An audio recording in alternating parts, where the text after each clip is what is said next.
Hello and welcome. This is Dash 28 Live. I'm your host, Dan Miner. We've got Keith, Nathan, and Jonathan doing commentating, and this is a game between Ed Herzig and Keith Randall. So we're going to start this off by going over the lists. We're going through Ed's list first. Just let me swap over here. Oh, no, that's not what I want. That's what I want. There we go. Just give me Okay, so Force of Nature list is not very different from the Sylvan-Kin list that I ran all through the last call to arms. I've got a little bit of shooting, Regiment of Night Heart Piercers. I've got 2 troops of Hunters of the Wild. I prefer regiments of Forest Shamblers, but I ran out of points. Got 4 hordes of Forest Shamblers, that is really the core of the list. 2 Pegasi to do what they do. 2 tree herders, one of them, of course, is the Wiltfather. 2 forest wardens, and the special Halpi's Rift character, Kapoka. And then I brought some allies. Basically, I played a couple of games against Mike Sedelmeier, and he had these allies, and it really caused me all kinds of difficulty. So I thought I might try some of that myself. So a regiment of doppelgangers and a shade with the Scream Shard. Awesome. All right, we'll swap over to the elves. And here we go. Yeah, so this is my post-Helpies. I'm back to playing elves. Got some Palace Guard Horde to start with Chain of Hate, so no ones for them. 3 troops of Gladestalkers, 2 regiments of Gladestalkers, Dracon Riders with the Brew of Sharpness, Dracon Riders with Strider, a Lord on Drake, Con, I guess, and then the Keith Conroy TM Duraself of the Elven Mage with the Conjurer Staff and Bane Chant and Lightning Bolt 5, an Elven Mage with Bane Chant, Lightning Bolt 5, and then an Elven Mage with Lightning Bolt 5, and finally a Dragon with Amazing Pressure. Awesome. Let's swap over to the table, and I'll get you guys to go over your deployments. So let's start with the top with Ed. Going left to right. Sure. So yeah, I won the roll for sides, and I chose top. I think it's much better on this map, insofar as anything is better on this map. And so on the left there we've got the shade with the Scream Shard. That little star is just the Scream Shard to remind me that I haven't yet used it. Then a Pegasus, Hunters of the Wild, Forest Warden, Border Shamblers, Doppelgangers. That's the Wiltfather, Horde of Shamblers, another Horde of Shamblers, Kapoka, the other tree herder next to Kapoka, then another Horde of Shamblers, another troop of Hunters of the Wild, another Forest Warden, the second Pegasus, and then holding the flank entirely on their own are the Heart Piercers. He's not so cool when he does it. All right. Okay, Keith, let's do the same with you, left to right. So that's the Dragon with the Mace. The multicolored Dracons are the Strider Dracons. The brown Ben Green Cloak is the Bane Chant and Conjure Staff. And then the Silver Coat is Boomstick. Bladestalker Regiment. And then the Lightning Bolt and Bane Chant right there. And then in the center, 2 Gladestalkers, red troops in front of a Palace Guard Horde. And then on the right, kind of blending in, as Ed said, there's a Gladestalker Regiment, Gladestalker Troop, a Lord on Dracon, and Dracons with group sharpness. And no one's scouted yet, as you can guess. Yeah. Unless Ed doesn't want to scout, we can just start right here. I'm totally down to play like that. I think it's only fair. That's the only way you should do. Well, you got the better side, so we might as well not scout.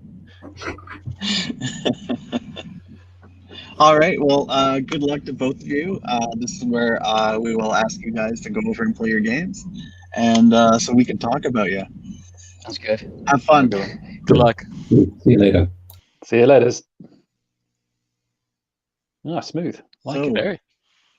It was nice of the lawyer and Keith to give credit when he first sent that. I was like, well, you can either go Duraself or you can go Elphagizer. And I think Duraself kind of rolls off the tongue a little bit better. Trademark pending. Yeah, I was going to say. The only You way have to have that in the do name. TM. a list like that, you have to make some light of it, because otherwise you're going to get shot up. So it seems like the list, right? Ed's list really thrives on giving people panic. All of a sudden it's turn one, he's almost on the objectives, and that kind of baits some players into taking these panicky charges first turn, or panicking because they're like, oh, you already have the token, and then he can pass back and protect with a lot of defense 6 and a lot of defense 5 with heal and Radiance of Life. So I guess the question, looking now, like, is Keith going to fall for that? And he's going to take unnecessary charges early. I don't see Keith falling for it much. He's played a lot and seen everything. But what do you guys think of Ed kind of totally abandoning the right completely? The one token unit of Heart Piercers over there trying to hold off everything. I don't think he should even put the heart pieces there if he's going to do it, because all they're doing is being a target for the Dracons to jump on, kill, and then spin, aren't they? Mm-hmm. Yeah, they Gives them an extra pivot. should have been on the other side of the hill there and facing back out. So Yeah. Don't forget the hills, though, on this particular map, because #DickMap are all height 2. Trademark. Trademark. I know a lawyer. He can patent that for you. I love the fact it goes over my face as well. Hello. We've got to find out which clock they've got as well, actually. Mm. Oh yeah, that's right. I would answer your question. I think it's the only thing he can do. I think he knows his army. I mean, we all know Ed loves trees. If he could be, he would be a druid, but he's not. So I think he knows how to get the most out of his army. The interesting thing is he's talking about putting the shade and the doppelgangers in, which, by the look of the positioning, he's waiting until the opportune moment to charge into those Palace Guard, aren't they? Because that would just be horrible. Riders, even the Draken Riders, the doppelgangers can do some work on. I mean, I've tried running units of doppelgangers. This is an okay matchup for him because Keith has 3 or 4 units. I mean, the Dragon Kindred Lord, the Draken Riders, Palace Guard, none of them want the doppelgangers to come into them, and so they are a good counterpunch unit. In a pure Night Stalker list, it's challenging to run just one because you've got to invest points to deliver them, and you're so dependent on the opponent already having something to be able to use them against. Keith has 4 good targets for him to use them on. So they're okay. I don't like that they're deep in his line. They should be in the second line along with those 3 hordes, because now that's just 2 more hordes he has to get out of the way, either with a. They're not going to be there though. Well, they're going to move ahead. Mind though that I agree with Nathan, because the speed 5, right? They're basically almost at the limit of their movement just to even get to the front line at that point. So Ed's going to be able to scout stuff up some, and Ed's doing what he needs to do here. I mean, he's got to jump on these objectives, and have them ready, because his whole game has to be just take the two tokens to the left, and just feed them backwards and chaff up as much as he can on the 4 hammers that are out there. So interestingly enough, it looks like he only scouted with 1 unit. Well, no, because they're taking a turn. They have to alternate since they both have. Oh, I forgot that the Glazed Stalkers all scout. That's hilarious. They're paying for some points for something, aren't they? They have. This is the game before the game at this point. I would like to point out, I find it amusing that Keith Randall has what looked like unpainted units in a Universal Battle game.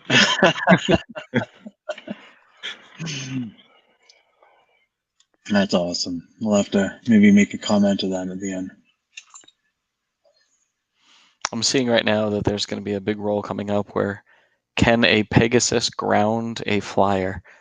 And if it can, there could be some really good counter charges. Yeah. Especially on the left. I dislike that Ed only has really the 2 surge sources in there, the 2 forest wardens. I mean, yeah, the Wilt Father and the Tree Herder have surge 8 as well, but they've got more important things to do. They have to be disordering stuff and keeping it from the rest of his line. So they're not really going to be able to utilize that surge 8 on them very much. Mm-hmm. And Ed's got the right utility here with the aura to throw phalanx on just about his entire list. But that's only going to affect so many things, and so he's got to keep that character, as central as possible. So I'm not sure I'm happy with you. I thought he'd want to go as far forward as quickly as possible, but he seems to be a bit reticent to do so. Well, the nice thing about this is if Keith jumps out there early and makes these charges early, it still keeps like the Palace Guard and stuff like that. That's still a little bit further back for them to try to get in and get engaged. So he might be buying himself a turn. So if he wins the roll off to go first, he can go ahead and move up and pick the token. And if he doesn't, he's that much further back from Keith's Slowhammer that'll eventually matriculate up the table. Oh, and he got first turn. Okay. So Ed won the roll. Guessing that he's going to take it. Yeah.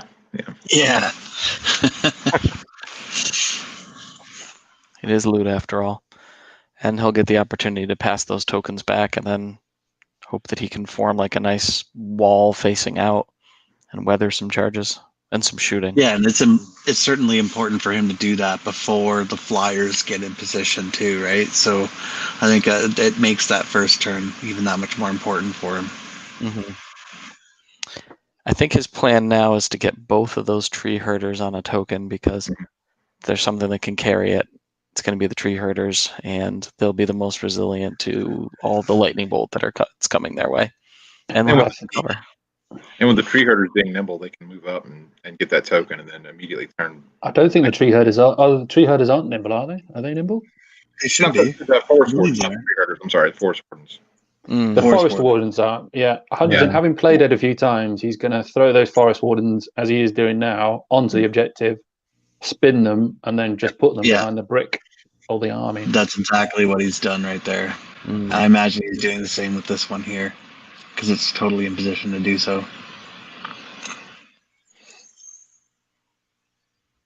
See, I think he's got to really concentrate on that left-hand side, because if the Palace Guard do charge in, he's got to be able to block them up. But I think if he got either the tree herders in, then he can hold them back. Although Bane chanted, they've got a chance, haven't they, even against a tree herder?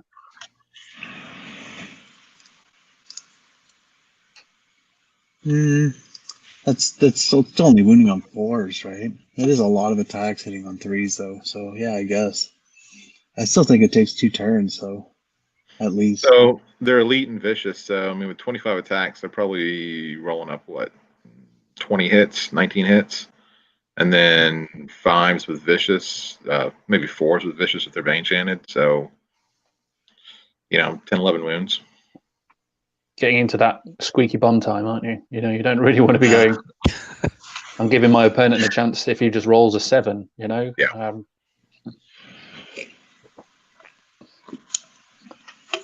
But we'll see. The one beauty of this is, and I know for sure that Ed he knows how to use this army, so he's going to get the most out of it.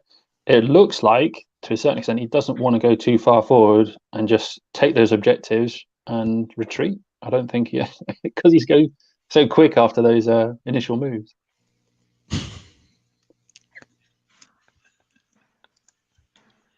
Thanks, your beard has a fan club apparently. Who? Keith? Yeah. It's what COVID does to you. It's like it was no shave November and then just kind of kept going because why not? It's lazy. Wear a mask to my job anyway, so it's not like it really matters. Although Nathan's is looking pretty good too. Yeah, it took a while to grow this out. I don't grow a lot of hair on my face, but so The ones you do grow, they're Yeah. doing a good job. What about you, Jonathan? Where's your beard? I can't grow a beard, so I'm not going to bother. I think I had it for a while. I had it for a while, and because it would only kind of almost, maybe half an inch most. It was a constant grooming, and it was itchy, and I was like, no, sod it. So all I get is like the fashionable stubble, and that's it. That's what I'm going to stay with. It's fashionable. Apparently, Mm-hmm. keep telling myself, I'm cool. Leave me alone. So yeah, here you can see the doppelgangers move their full 5 inches with the pivot, and they're so far behind now. It's not even funny. Yeah, he should have kept them straight and just moved with the double. All the way. Can you check the range? So that dragon on the left, is going to fly 20, face the right. What would a move and surge be for those 4 shamblers?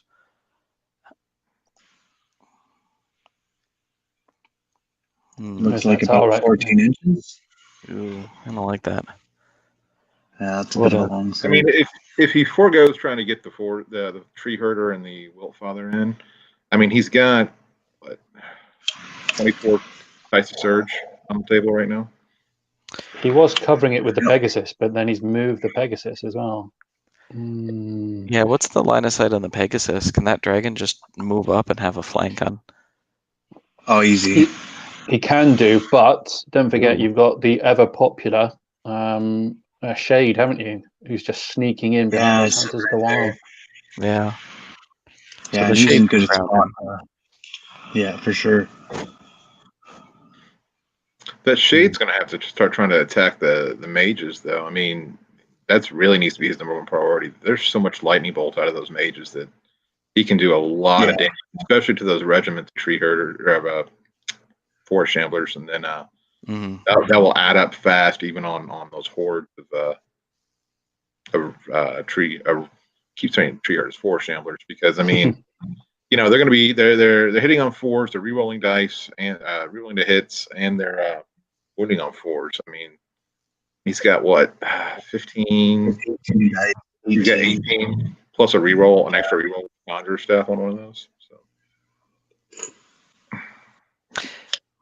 It'll be interesting to see what Keith picks for the shooting targets. Does he go for the Hunters of the Wild to try to get rid of the chaff screen? Or with 24 inches, does he move up and try to take a couple of cheeky shots if he has line of sight to... no, he wouldn't be able to get Kapoka. But maybe to that Shade or something else if he can get onto the hill or get an angle. I'm guessing the Hunter screen will probably be his first target, though, and we'll take that off pretty reliably. Ed, he turned his naiads just perpendicular, and moved them back behind the hill further. That doesn't. It's kind of losing turns with those guys. He was never going to be able to shoot anyway. The temptation from my point of view was maybe to move him forward and then try and use the blocking terrain to stop the dragons and Drakon landing on him. But I think what he's doing is he's keeping them for later on. They can't be shot at, but they could be hunted down by Drakons. Is that it? Have they gone over to their turn already? Oh, yeah. Oh, wow. Oh, wow. Okay. Let's swap that over. It's nice of them to tell us. Come on, guys. You've been on stream before, all right? Be pros, all right? Be pros. As predicted, the troop on the right is going to go grab the token and probably sit there all game. Yeah. The rest are going to move pretty quickly through that gap or over the obstacles and through the woods to grandmother's house. What do you think of him moving the heart piercers up on the hill now and getting uncovered shots on? Yeah. That's what I was thinking. I think it makes sense if the troop's there, right? Because then he can maybe pop that unit off and force that regiment to change course and go get it.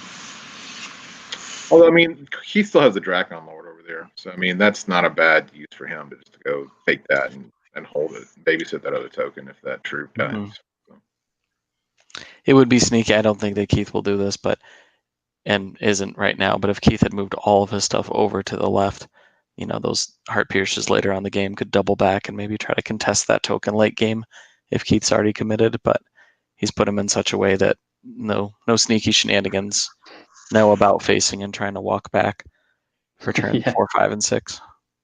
I just have a lot of Heart Pierces just whistling, going, we're not doing anything important. No. Yeah. Don't notice us. Nothing to see. We've given up on this token. Yeah. So I do find this interesting. I think moving those Dracons onto the token there is going to be a neat way for him to kind of shift the position of the token over for that troop. I don't expect him to hold it for very long. Mm-mm. I do like token shenanigans. So, they're dropping the token when you're getting attacked as well. So, you've got a small unit on a bigger unit, so even their overrun doesn't get to the token. It's really mean on turn 6, yeah. People tend to ignore them and go, it doesn't make a difference if I pick them up or not. It sometimes can. Somebody did that to Trash earlier in this round. All right. It was amusing, yeah. A horde dropping a token in a place where Trash couldn't pick it up.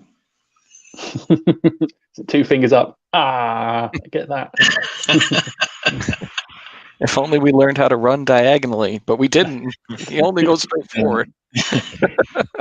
You just got like a load of guys. Just hold on to my spear and lean over. I can get it. We can get that. Isn't that the most frustrating thing though ever, isn't it? When you just can't quite get to a token, you spend about 5 minutes and then like the 6th turn just going, well, if I move and then I turn here and then, God damn it, just can't reach it. Just can't. Yeah. A lot of shenanigans you can do, backing up, dropping it, or withdrawing, dropping, charging back into combat. You didn't kill the unit before and then they can just pass it back. You got to go through another line to try to grab it. I think that's exactly what Ed is hoping, is that he can run away with these and then give such a solid wall that will grind against Keith's flyers that so that I did.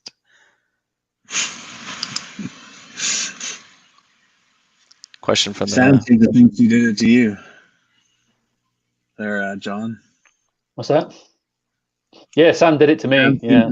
Yep, he the did. swine. They're damn lucky, like Phalanx Horde survived, and then it went, 2 fingers up. Didn't make a difference in the end because he went to a turn 7. And he still won, so it doesn't matter. I still remember that. There was one thing I always remember that game is I love Moonfang. I love him to bits. But he flank charged a unit of knights and hit 3 times. I'm not bitter about it, but I think I've mentioned it on 2 battle reports so far. So, not bitter. He'll always let you down when you need it most. Oh, Moon Pie.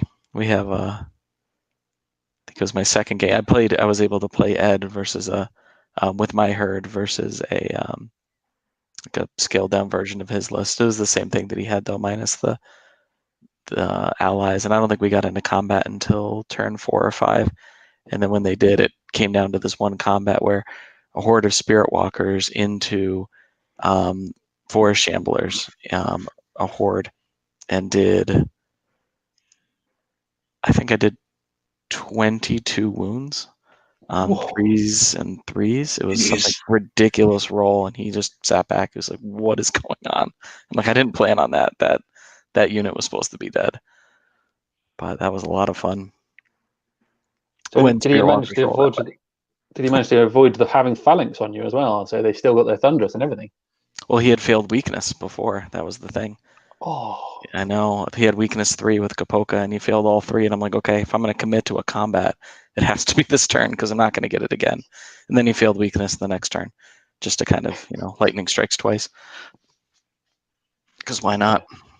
Yeah, roll 6 dice. Not one of them are 4. Anyone who's ever played Surge, they know that feeling. Oh, yeah. You need 2 inches with 8 dice. It'll be... Oh. And there's tell the flank. Been playing my my Night Stalker. I've been running triple Mind Screeches lately, and I can't tell you the number of times. Oh, hey, across 18 shots, I hit twice this turn. That was. You deserve it with 3, Mind Screeches, sorry, but you deserve it. Well, after they nerfed my stupid Butchers, oh, hey, yeah, we're going to take Fearless away and give him Fury, so. Is that your bitterness result, is it? Just Yeah. 3 Mind Screeches now. So should we have a discussion on how amazing Butchers were and why they ended up getting I mean, they were good, but I mean, I don't. Okay, then you'll do that to Butchers, but all you do to Goblin, stupid little flying buggers with the the Wingets. Wingets, Oh, yeah. yeah. But yeah, that's the. As I've ranted on Facebook before, Eye in the Sky is not why Wingets good, and I just. Well, is it because they're defense 5, 13, 15? Monster So resilient. Speed 10, nimble, So hard to kill. All the special rules for their shooting attack. I mean, it's just they are fantastic buy. You could take Eye in the Sky away, and I think smart Goblin players would run at least 2, if not 3 of them. Mm-hmm. Just for, I mean, that gives them a late game for 110 points, 120 points, whatever it is. That kind of mobility and scoring at the end of the game on tokens. The pillage tokens, loot tokens, stuff like that. It's just you can't beat it. So. And Nathan, Sam blames Ashley for calling them thick chaff. That's why they got nerfed. and in a true lawyer moment, right, Nathan? Anytime you compare something to Goblin Wingets, you win the argument because it's true. Mm-hmm. Yep. Any case to anything in the book, if you compare it to Goblin Wingets, you're like, absolutely. That should have been nerfed, and they should have been nerfed instead. I'm sure there's some undead units that could give him a run for his money. Well, I mean, I'll be honest. I play Jeff O'Neill almost every week, and so I mean, I'm playing Goblins all the time, and I'm playing a guy who's been driving Goblins for since the game came out, so he's very familiar with the list. And so I play it a lot, and so I'm able to see what makes them so good, and it's just I mean that and. Taking away Yellow Belly, but not giving them any other nerf. That was, so they're still so cheap. That wasn't a great idea. And then, hey, let's give them a special rule, a special attack that they can reload, which no other army in the game has. They can reload with a unit that they would already want to be taking in mop-up launchers because they're decent artillery. I mean, it's like, okay, I mean, I guess Mantic wants to sell some Goblin units, and they figured out how to do it. Just make the rules so good, everybody wants to play them. So. Looks like the shooting has started, and the Hunters of the Wild are on 9 wounds. And the span of 1 Goblin rant is apparently all it takes to get 9 wounds. He did fire 3 Archmages and a dragon at them as well. Right? True. Yeah. The average size Goblin rant is apparently the same amount for the average elf shooting phase. It looks like no, because he's still shooting. So the average elf list, not a Keith Randall elf list. That's right. Okay. Well, the Glade Stalkers did get a huge boost in Clash of Kings 21. They are a really good unit now. I mean, I don't remember seeing hardly anybody take them before, but I mean, looking at them now, they are a solid buy. So they're a solid buy, but I don't really know if they're good. I think the only reason they're getting taken now though is unlocks, because there is there is a lack of good unlocks in elves, and I think that is a strong part of why they're being taken more. Ooh, other than the knights and the dracons, right? And then the of course the obligatory 1 Palace Guard unit. There isn't a lot of when you look at the other shooting units that unlocked before, the regular archers just weren't even really worth it. They were only being taken because of the fact that they unlock. So it looks like 1 troop of Hunters of the Wild dead, and the other one is wavered. So pretty successful shooting phase to start. Dan, can you check what is the arc for the warden with the token on the left? Can he run 10 without hitting those other shamblers? It does look so. Okay. Yeah. Oh, there That's we what go. they're tricking us right now. There you go. Nice little landings, a nice little pocket where nothing can land. Oh yeah, yeah, Pathfinder. Holy cow. Mhm. Yeah, those guys are very well protected now. So this is the point where, we talked earlier at the start of the cast, like when does Keith try to sacrifice turns to get around, or does he try to start the grind now? I think the smart play would be to whittle away a couple more units, but other than the Hunters of the Wild, there aren't many amazing shooting targets. Let's be honest, though, he can do both, though, right? Because all he does is just charge into some units and then shoot off the rest, right? Mm.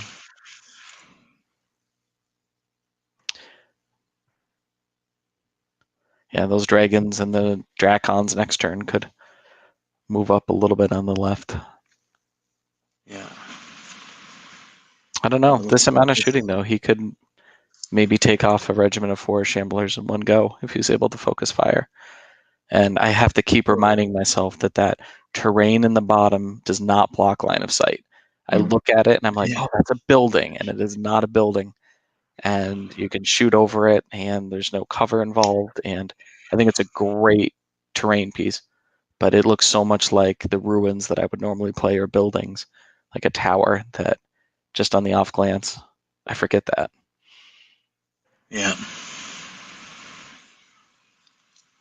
All right, so if you are Ed this turn, what are you doing besides circling the wagons? Are you doing anything else?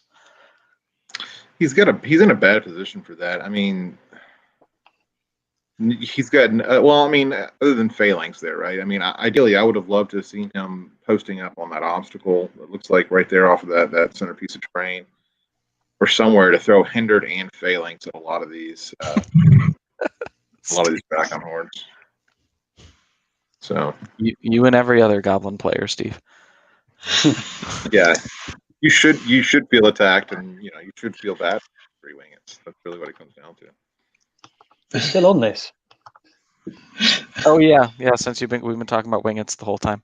Yeah. What else is there to talk about? Yeah, obviously. Not Night Stalker, just like, let's deflect from them. Mm-hmm. On to wingets. Yes, please. Keep deflecting from Night Stalkers. That's great. I don't think, if you want to talk about Night Stalkers, I don't even think Butchers are the best thick staff out there. I think Air Elementals are way better.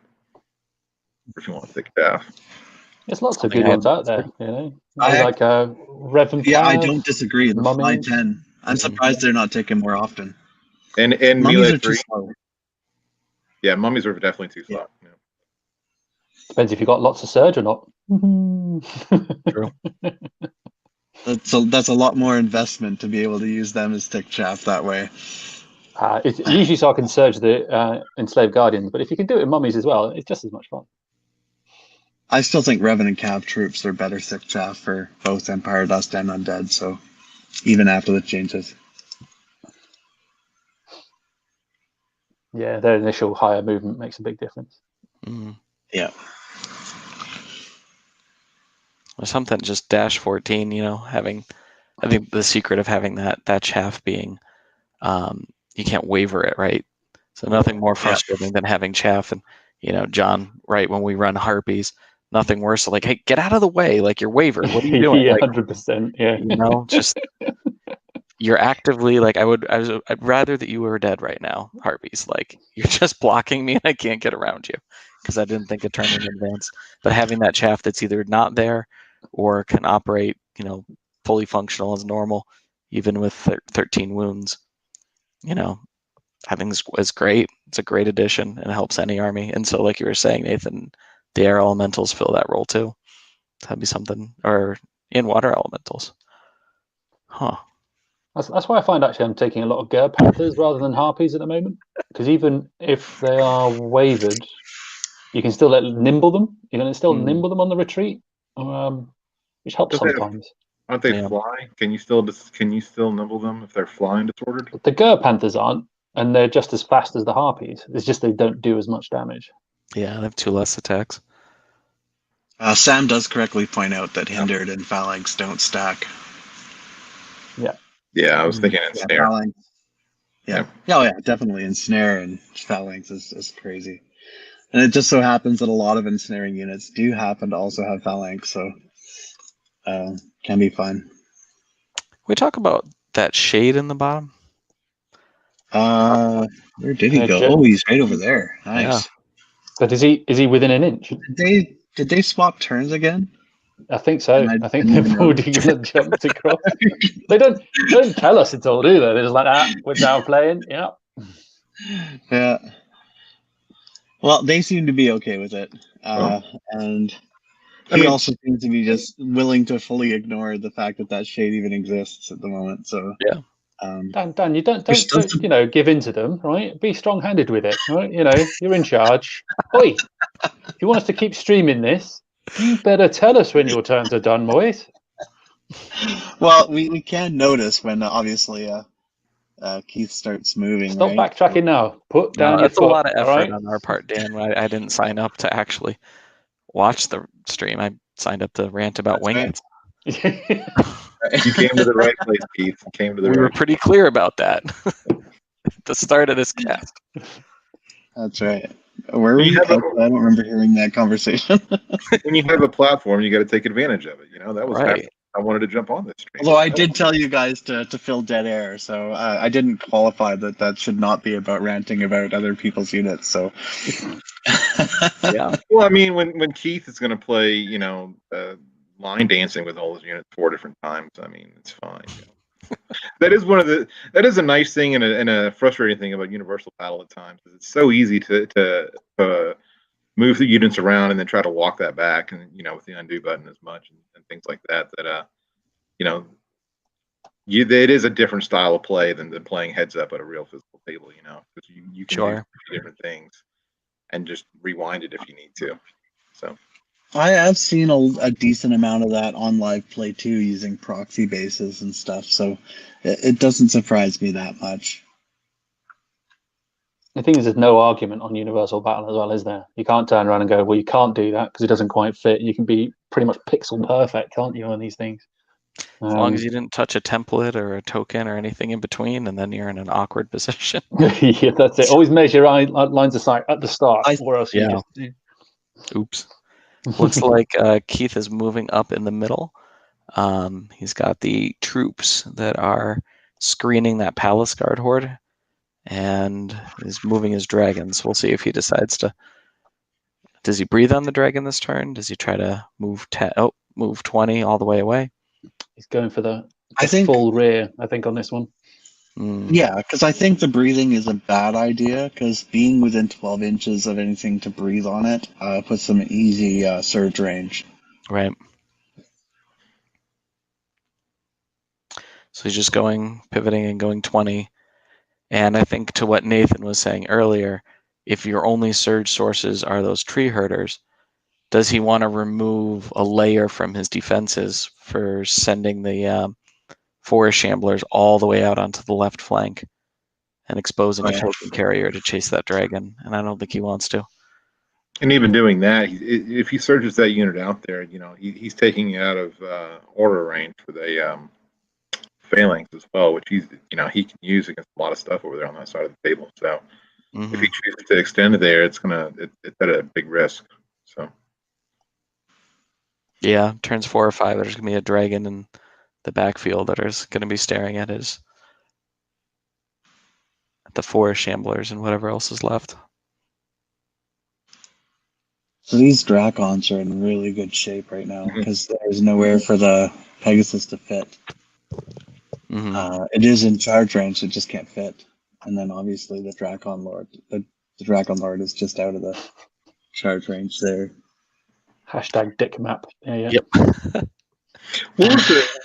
I'm surprised we went with height 2 hills for this event. That's surprising. So. Why stop there? At that point, might as well make the hill height 2. Yeah. Make them all flat. It's just Yeah, exactly. Yeah, why bother? All right, just have a couple of holes in the ground and you're fine. Yep. I will say though, while I don't necessarily like all the placement of the terrain, I do like some of the terrain characteristics, like the blocking obstacles and the height 0 impassable. I would like to see, because I think we've all spent a lot of time playing on the epic dwarf maps that we're getting tired of 2 of this and 2 of that, and I mentioned on the cast last night in Jeremy's game.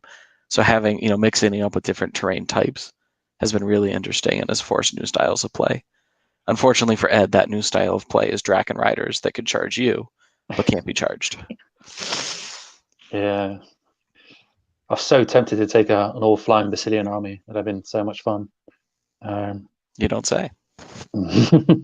But I resisted. Full herd. There we go. Herd. Makes a He's on difference. some shooting here. Yeah. He's definitely pounded enough hurt on those hunters now. Mm-hmm. So You say that he only has to roll a 3. What was it? Well, he only has to roll a double 1 now. He'll be all right. And now that you've said it, he's going to. So yeah, that's it. Not that I'm trying to help Ed out, being the UK. Mm-hmm. No bias. Maybe. So it looks like a lot of these shots are going to go into the rightmost 4 shamblers.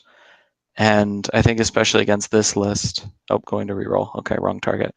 I think against this list, at some point, Ed's going to realize, while the doppelgangers are kind of cool, a Glade Walker with... So this is curious. Like, why would he need to reroll if he was changing targets? Yeah, because suddenly it went from like 3 hits to 6 hits. Yeah. Ooh, what is he shooting? Oh, well, as long as Ed's okay with it, I guess. But yeah, I just... it's interesting. Yeah, and this is what I expected here, is that now the shade is threatening enough to these wizards that they're going to have to try and focus them off. Oh, he probably changed because that one target was in cover, so he was rolling on 5s instead of 4s. But then hit more with the worse odds. But you can still use the same dice. You just take the 5s, use the same right? dice, Dan. It doesn't change. You're still the same. It's not anyway. like you don't know what those dice are anymore, right? Because he's picked them up. So anyway, something I didn't realize is that obviously gotten worse though. Yeah, it's true. Actually, you could have hit like once. But he's the dragon's obviously moved as well, so he's out of Mind Thirst range. So he's not going to get a reroll in the shade either, is he? No. Do you think that was a throwaway? I felt like he'd have been better off trying to hide him a bit better. Yeah, like seeing that shade doing what the Drakens are doing on the right and putting that shade behind that impassable height 0 terrain. Mm-hmm. Did he get that it? May have been a better placement, and then the next turn he could have zoomed down the middle and then gotten into the artillery battery. I don't know, there goes the shade. But from Ed's perspective, I mean, buying a turn of eliminating all that lightning bolt on his horde and things like that may have been worth it. Just say, okay, then here, distraction shade for a minute here. Go shoot at this with this lightning bolt instead of shooting at my stuff I really want to keep. So totally gives new meaning to throwing shade. Just throwing shade away.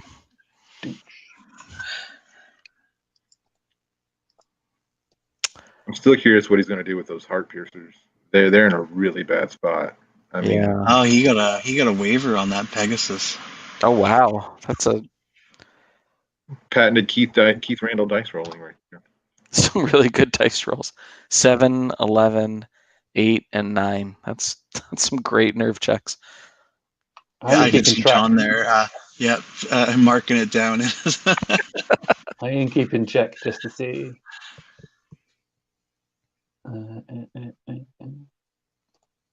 Those are some pretty hot nerve rolls. I could win a lot of games with nerve rolls like those.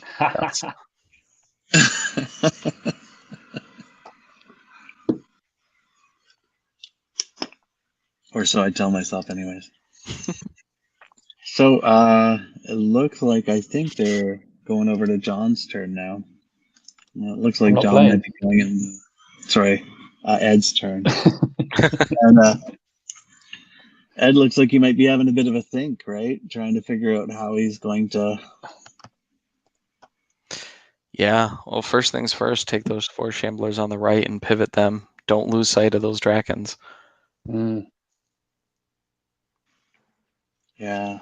He's got to be careful with that pivot though, because I mean, he's looking at if he pivots too far, those two the Glade Stalkers, are they in charge range now? If he pivots too far? No, if he does pivot too far, I believe so. Yes, it does look like they're just enough that if he does a 90-degree turn, they'll be in.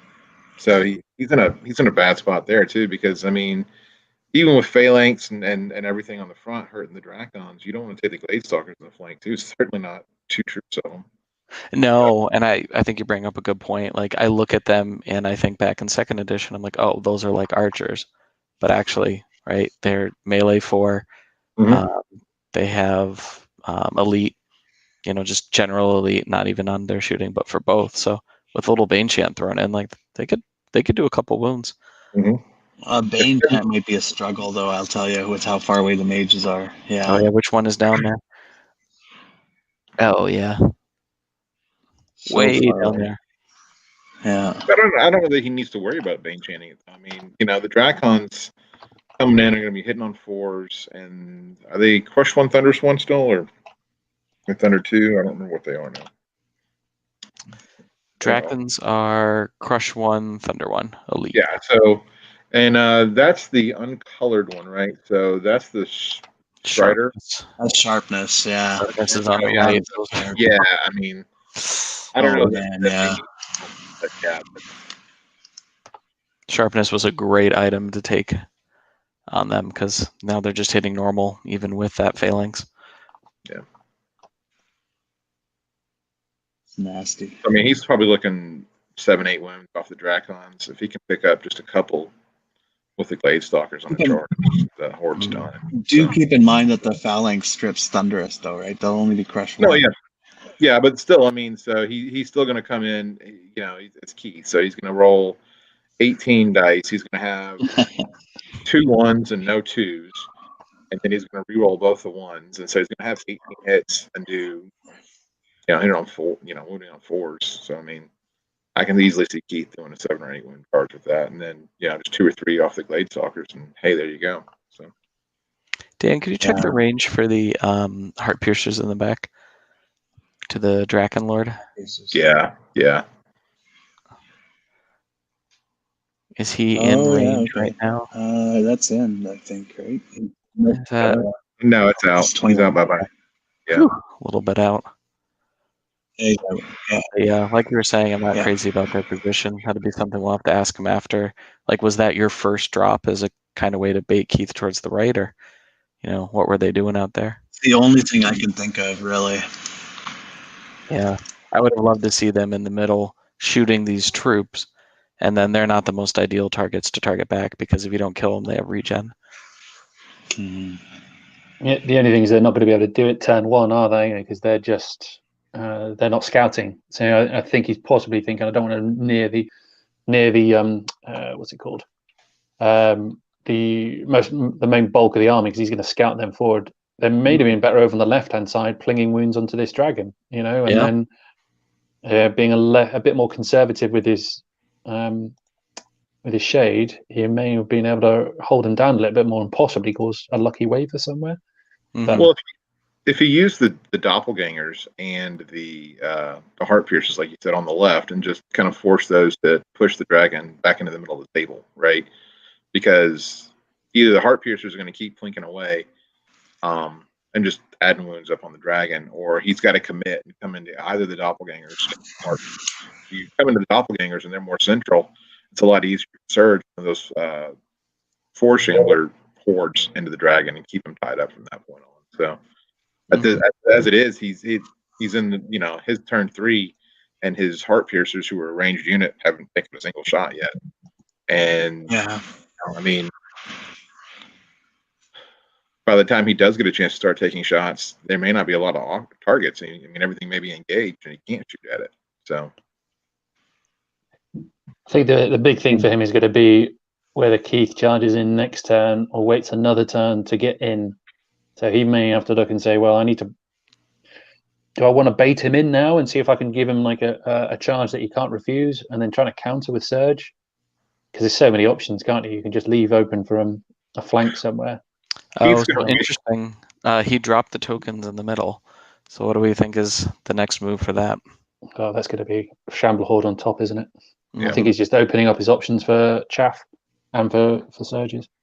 And Keith's going to wait one more turn. He's going to want to bring both the Drakon Hordes and the Dragon Kindred Lord in at the same time. I don't think he wants to two-wave that. He wants to get everything tied up because any of those will win that matchup long term. So I totally agree. Unless some kind of a flank or rear presents itself for those Drakons, I think you're right. They'll probably wait to come in with the Dragon. Keith does have a problem. He's got to figure out how to tie up the Tree Herder and the Willfather, though. Right. Because I mean, those guys will do work if he doesn't figure out how to keep them from contributing to a combat where he doesn't want it. It's going to be key for Ed to get those guys into a position that no matter what happens, he's going to be able to counter. The last thing he wants to do is these Drakons land, kill 2 or 3 units, and then here we go, Mike, well, I haven't got anything left to counter with. Yeah.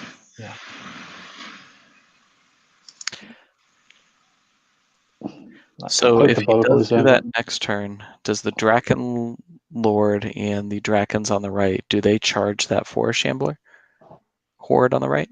Or do they wait another turn for the Palace Guard to catch up? I think you wait for the Palace Guard. I don't think... I mean, you can stop the Palace Guard with the Tree Herder, but it's running the risk of him going down in one turn. Yeah, and they're not in the way they're facing right now. The Tree Herders aren't in a position to countercharge there. But if he spun them a little bit. What about this Gladestalker into this Tree Herder here? It's a one-turn thing. I mean, you can tie him up for this turn, but he'll kill it in the next turn and bottom it. I mean, I don't think those Gladestalkers will have any hope of standing up to either the Tree Herder. Stop him getting past, but that's about it. Does he need to do it though? Is he better off just continuing flinging shots and then waiting?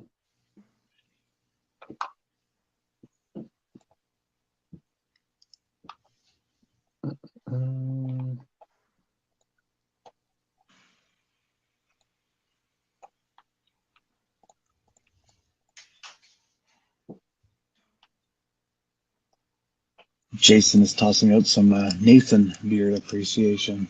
Yeah, that's the littlest Vulcan who had to move away, moved to the Mid-Atlantic. So it's going to keep growing, Jason. It's not going to get shaved until I have to go back to the office, which is probably April. Yeah, sounds like a good Christmas story. The littlest Vulcan. I think I read that to my daughter the other night. Bedtime story. I mean, this is, props to Ed right now. This is playing a scenario. This is what can I do to win, and do I have enough bodies, and am I saying the right prayers to have it end on 6 and not go to 7 and catch a little luck with a lucky nerve roll. He's still got to get through a lot of stuff there, hasn't he? He's still got I mean, if he waits a turn, then he's got 3 turns to get through everything. Right. And the Tree Herders, no matter what unit he hit, there's a good chance they're going to be a couple of turns to take the Tree Herders out. And the Forest Wardens will clear him, but that's still a whole other turn he's going to have to clear. Well, I mean, if you look at the Chaffies, the mobile Chaffies still got out there. He's got he's got the Tree Herders. He's got doppelgangers that can still engage now. He's Ed's done a good job of bringing the tokens back to the strength of his force, right? So I mean, I don't want so big for him. He's a proper tail up, though, isn't it? Are you interested in Nathan? What were you saying? No, I was just saying he's brought it all back. I didn't like what he did with the Heart Piercers, but they are in a better position now. He's able to get them out of charge range of the Drakon Lord and the Drakon Riders. So I still don't know how much they're going to contribute, and he probably could have used them a little better to exert pressure on either of these signs, like we talked about earlier. But they're at least going to be able to contribute now. But Ed only has so many hammers, right? The Gladestalker regiments are totally out of position to contribute now from a hand-to-hand perspective to take tokens back. The troops are going to add a few wounds, but not much. And really, it's going to come down to how much of Keith's shooting is going to hurt to these forced Shambler hordes that are still out here. I mean, that's the key to the game. If he can start shooting those Shambler hordes off, then Ed loses all his durability at that point. Yeah, even taking one off would be huge. We've been making fun of the heart commenting on the heart piercers for a while, but watch that Drakenlord, move up to try to get a rear, and then the heart piercers pivot to the right, move forward, and waver the Drakenlord. The thing is, you can't ignore them either, because if he does, you never know. Those forest shamblers in the middle could drop the token, all of a sudden the heart piercers pick it up, and you go, I did it all from the start. Oh, basically, I deployed them on the right to get into the middle. That's what I did. The incredible journey all the way back. That's it. Planning 6 turns in advance. Or the doppelgangers. Ed's done a really nice job of layering his army right now that there's more than one unit that could pick up the token in case something crazy happens. The problem is the only thing that... Oh, sorry. Go ahead. The only thing that worries me a little bit is the dragon is going to be able to drop in the top left and then have his way with everything, essentially. There's not... There's plenty of space to land there and still threaten flanks and rears. The Pegasus isn't covering it. The Pegasus could just turn another few degrees and be covering both the Drakon riders and the dragon. So nitpicking, but there you go. I do have to say, though, I do like the way Ed has layered his army. There isn't a lot of places for a 75 mil base to land in a rear or flank zone. So something I just looked up because I don't often see doppelgangers. 15, 17 nerve. So I don't think that dragon kills them in one go if he has to, and maybe doesn't kill them in 2 goes. I think doppelgangers are highly underappreciated. It's not just the 15, 17. They're also unit strength 3 for 145 points. They're a fantastic unit. That's really good. Yeah, against a dragon, it's not a problem because his crushing means nothing, does it? Because they're only on defense 4. But yeah. And the dragon is bringing in its own inspiring to mind push them. But my problem with doppelgangers is just it's so hard to get value out of their special ability. And I mean, if you just want cheap unit strength in the Night Stalker list, you go to Scarecrow, something like that. So, but I mean, so you kind of paying points for that special ability, and it's just so hard to deliver it and get it lined up and have it contribute on a unit that's going to make it worth it. So a lot of that is well here. Speed 5. It's the Speed 5. It really, if they were Speed 6, I would use them all the time just because they'd be so much easier to put in the position. That one less speed makes a massive difference to getting them in the right spot.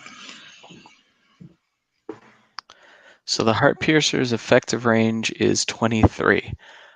So I think Keith just decided, don't care, and he's going to hope that 13, 15 nerve holds up, and the Heart Piercers will... I mean, that's what I would shoot at, depending on the rest of his movement. So that could be a pretty big roll if he's able to waver him and take out that Drakenlord from getting a flank or a rear. Yeah. Kapoka's probably going to go with a weakness, isn't she? Or he? I don't know. He or she? And then, you have to turn those heart pieces, or else you've got an easy flank, haven't you? Mm-hmm. I think it's really smart of Keith that he's really positioning to kill units in one go because he knows the Radiance of Life, the weakness, isn't going to be kind to him on any counter charges. So you've got your shooting phase if you're Keith, and you've got these 3 units of force handlers in front. Yeah, the other Keith. Which one's your priority before he gets going here? Or is it? Do you actually start picking on one of these herders? I think it might be the one on the right. He might be thinking, if I can take the one on the right there, then that opens it up a bit. The problem with trying to pick on the tree herders is defense 6 and no piercing on all the glade stalkers just makes it's Exactly. a battle. Oh, sorry, I was thinking about the forest shamblers on the right. I wouldn't. You just don't target those tree herders, do you? You don't Yeah. bother with them. Mhm. Hope you do enough wounds to get the -17, and then that opens up a really big gap to the right.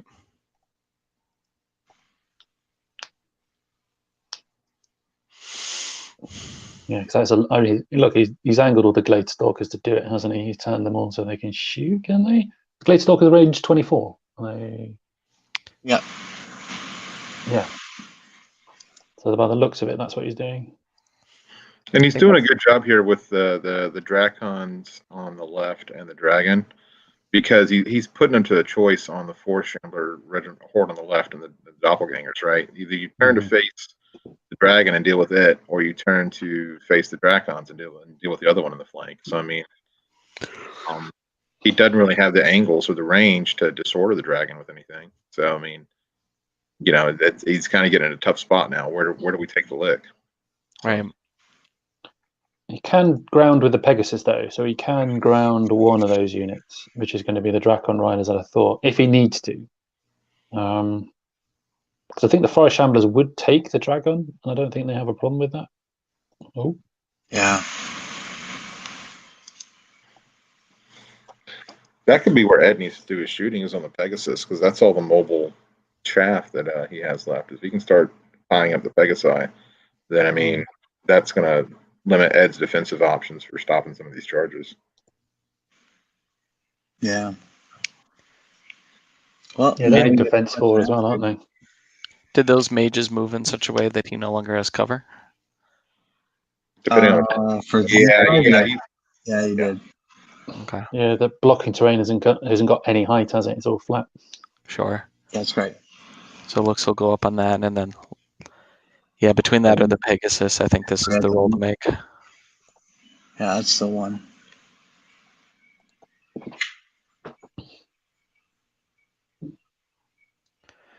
he missed a wound there, didn't he? Shouldn't have 2 wounds. No, it's winning on 4. Isn't it winning on 5s? I thought the Forest winning on 5s. Yeah, on 5s, right?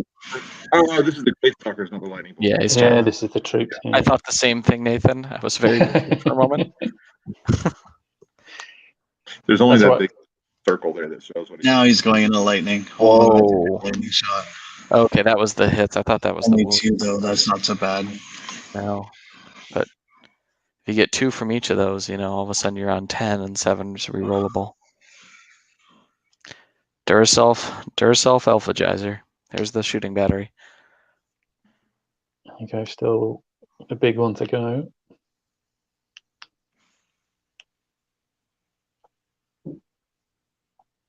I'm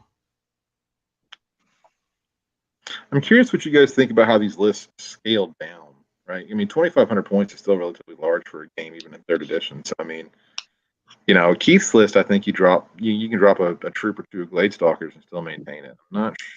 Ed's, I'm not a fan of Ed's is just the Night Stalker allies. Yeah. He's got probably drop a troop in the Drakon Lord. Yeah.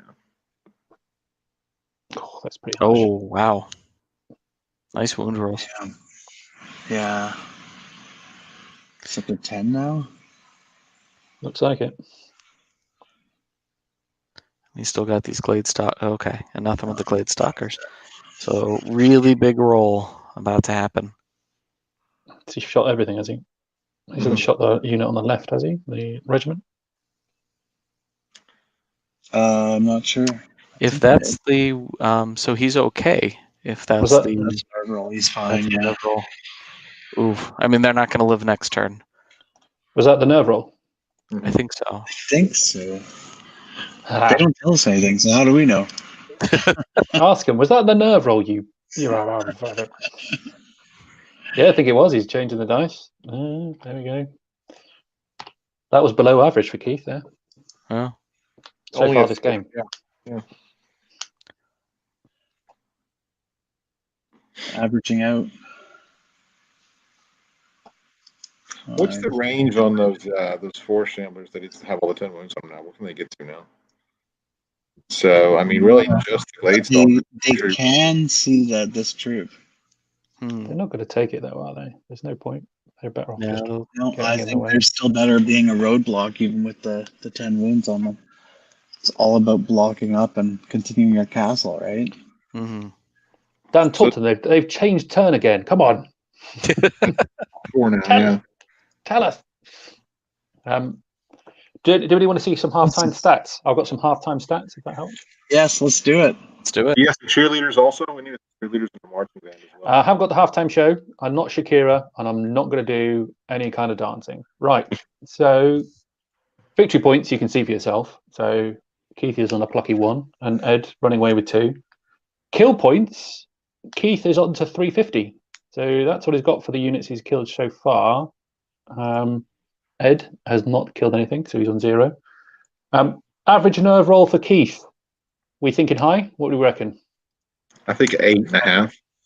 Oh, I'm gonna go with 7.5. 7 on the nose. 7 on nose. It was 8. I thought you had communication with Keith. Come on, right? So he's got 8 on the roll. The thing is, his average for his nerve rolls was 5 and 0.25. So they've been fairly low rolls, most of them. I think the only hard one was the on the Pegasus, where he needed to get a 10 and for a kill, and he got a 9 and wavered him. So yeah, so he's slightly above average. I mean, the average is like 7.5, isn't it? Something like that. Yeah. Ed's got to be really careful here. He's leaving a hole right now. Catching any flanks right now would be rough. Although for an army that doesn't have nimble, he's done a really good job of like deploying in such a way that he could move straight, grab tokens, and then move back, and thinking that far ahead to make this like turtle defensive formation. Because it's proper turtle as well, isn't it? It's really good. And look, giving it a cursory glance now, I don't see any flanks that are exposed except for those middle ones in the Drakens. Yeah, when he moved the farthest left back, it closed up the flank that he had left open on that other one. So, I mean, he might still have one on that center forward Shambler Horde from the Drakons on the left. Yeah. Are those in the front? Can you check that, Dan? The center bottom for Shamblers, their line of sight. Yeah. I don't know if he's moved those yet or not, though. So he may be trying to seal that up as well. Mm-hmm. Yeah, he hasn't moved them yet. And hopefully it's something he notices. Or he sends the Pegasus. They're stream sniping us, right? So, I mean, he knows now. So. The dragon really hasn't got anywhere to land, has he, at the moment? He's got... No, I mean, his best option is to go after the forced Shambler, the forced Warden back there. Because, I mean, if he goes after the Pegasus, he's going to get hindered on the wall. And so, I mean, that does give the doppelgangers an opportunity to tee off on him. But even though, I mean, the Dracon's probably not a great target for them, because even though he's going to bring a crushing with the doppelgangers, it's only 10 attacks. So, isn't that right? The Kindred Dragon's 10 attacks still, or does he go up to 12? No, he's 10. He's 10.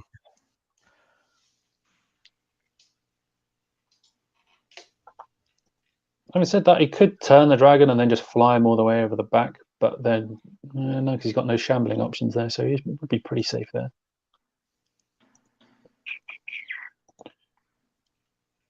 If he hadn't put the angle on him, he could have possibly flown straight across and then made one turn and faced the rear, all that stuff. But with the angle he's at now, I don't think he can't pull that off. So.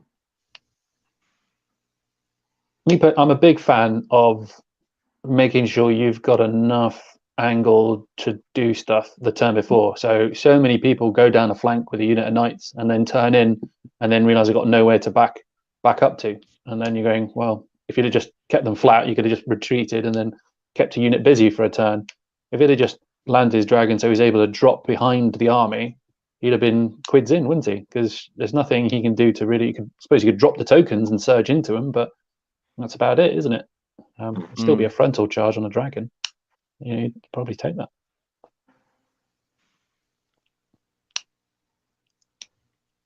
Oh, by the way, I don't have the average dice rolls for Ed because he hasn't actually made any nerve tests yet.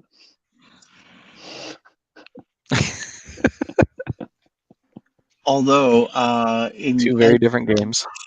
Ed's current position, I'm sure he'd be happy not to have to make a single nerve test all game long. It's true. Yeah. So what does Ed do with those heart piercers? He turns and shoots at the Dragon Lord. On the Yeah, right. it has to be. Yeah. I mean, shooting at the Glade Stalker Regiment doesn't give you anything. Shooting at the Dracons doesn't gain you anything. You're not going to do damage on the Dracons even with them. So I mean, there's a case to be made for shooting at the Kindred Dragon Lord. I just don't know that he would again do enough to make it worth it.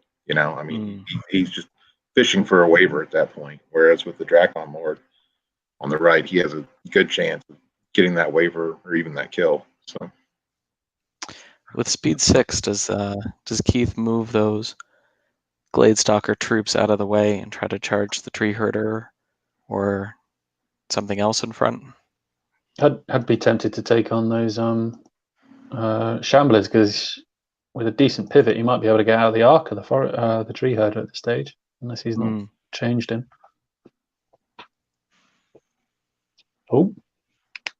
Oh, that's a really good point. Yeah. I'll take those boys. He is in a place, where he can just back right up. They're going to be picked up by the heart piercers to win the game. I don't know what he's talking about. All according to plan. You heard it here first, folks.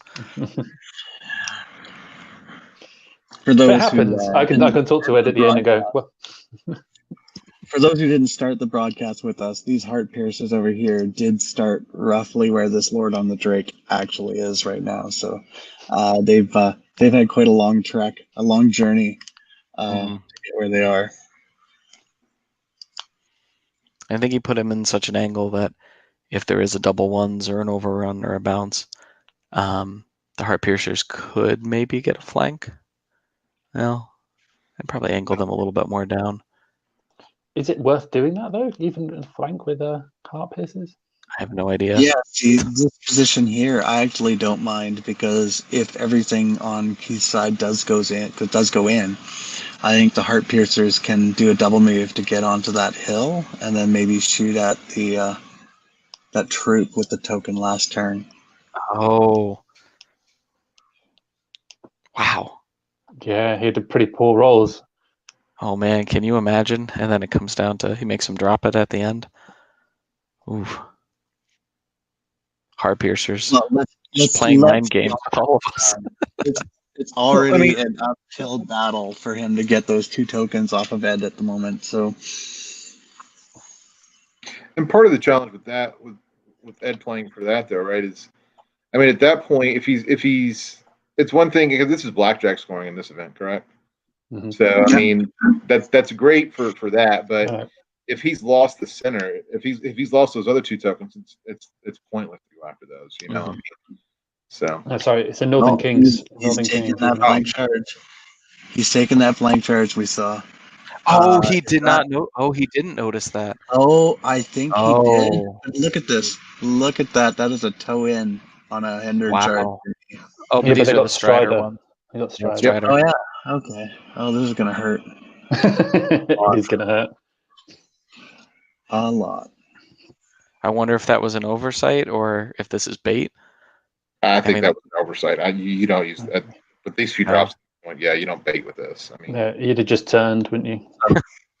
Mike Adkins is correcting us. It's Northern Kings, not blackjack scoring. Yeah. So it's similar. He's not supposed to be working. He's not working today, so right. Wait a minute. Yeah. Tell him to butt out.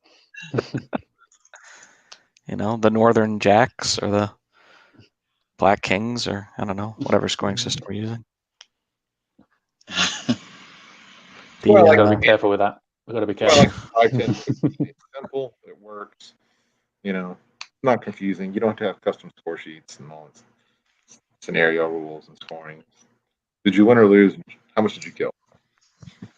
Man, I haven't played by the book scenarios in so long that I don't even remember what the original one. What's the original scoring? It's all been different. We have Now so we've one got surprise that. flank charge. What else is going on here?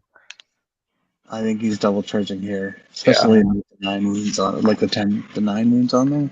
Yeah, they're Now they're not long for ideally this. he takes this other Gladestalker troop into the tree herder there. Just climb up. I don't know if that's on a flank or not. That'd be It a is flank. a flank. Yeah. Oh no, he needs to move him out of the way because isn't that a flank from the pallet? No, the palace guard would be front on him, but still, the palace guard are a great take on that as well. Yeah, he may send those in. Yeah. Oof. He just needs to bail that other troop out of the way. Yeah. Yep, there it is. Just gonna open it up. This is the turn, bottom of 4. And hope that in 3 turns he can grind through all the stuff he's gonna throw at him. Well, the 4 Shambler Horde on the right's gone at this point. They already had 9 moves on them. I mean, Yeah. phalanx doesn't matter. A double once is all it's going to save them. So. My only concern is he's done it now, hasn't he? He's thrown them in, but they're now charge range of what, the Pegasus or the Forest Warden, aren't they? I think, is that right? Neither of those. Did we miss the shooting with the heart piercers? No, we didn't. They caused 1 damage. 1 damage, and he rolled a 9 on his nerve check, which would have been really good if he'd done 4 damage. Sure. Wow, that's unlucky. 10 attacks, 4s and 4s.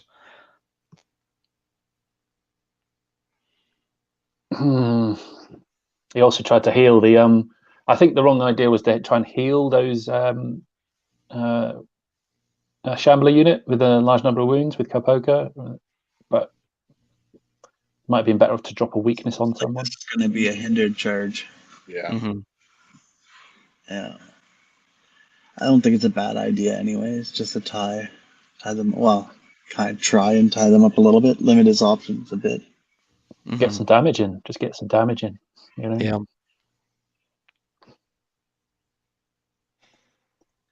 I don't think he goes in here if this unit doesn't get flanked. Like, this flank charge is really what I think sets Keith's whole turn off. Yeah. Yeah, I think that was pretty big and definitely an oversight from Ed then, because just a simple pivot of a couple degrees would have brought him in and wouldn't have changed much of anything. I mean, did he back them up though as well? No, he didn't. I think he just moved. He backed this tree herder up, and I think limited the options of where they could pivot. And I guess just didn't see it, because otherwise, why not adjust everything else just to make sure that's not there? Hmm. I think he backed the Wilt Daddy there too.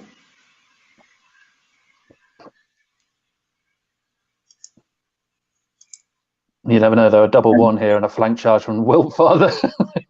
It's like, yeah, well, you know, it still has a lot of. This game is also a lot easier if your opponent rolls lots of double 1s. So, I mean, if you look at it like this, all right. So if we lose the 2 4 Shambler Hordes here, the center and the right one, right?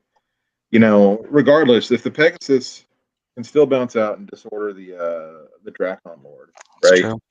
You've still got, you know, a 4 Shambler Horde with the tokens that can still charge forward unhindered, right? Wherever he needs to go. The other one can move around and be surged, and he's kind of isolated and lost that 1 Drakon Horde. You know, and you can use the other Pegasus to chaff up on the Brew Sharpness Drakons. And do the Heart Piercers, are they in range to get a flank possibly or front on those Drakons? definitely. Yeah. Yeah. I mean, that may be, you know, that may be rough news. Attacks on 3s and 4s for these Drakons, right? Because they hit on 3s. Yeah, but he has Bane Chant and he has Strider. So it'd be 3s and 2s if he pops the boots. And there's no fouling on the flank, so that's going to be rough. Yeah. Yeah, if he gets Bane Chant off on them, that's going to be rough for them.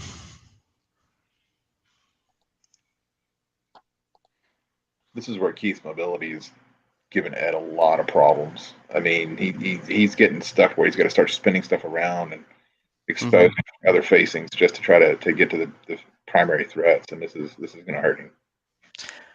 Yeah, and any surge shenanigans that he wants to do, he has to sacrifice, the attacks and the potential of a Wilt Father just to get a Surge 8. Yep. Yeah, he's going to take a surge though with this, surely. Right, he's going to go for the Pegasus. Yeah. Pegasus is an easier kill. Well, and that Drakon Lord's not that. So he's only he's 5 attacks, 7 attacks? Where is he? 5 attacks, isn't he? Surely 5 attacks. Yeah, 5 attacks. Yeah. So, and he's crushed 1 Thunderstorm. Does he hindered right there on that pond? Did he end up hindered in that tranche? It looks like it. Yeah. Doesn't look like it yet. So, I mean, 5 attacks hitting on 4s, wounding on 4s or 3s is not great. So He's shooting at this other peg right now. Yeah. Look at that. 5 damage. 5 damage. Wow.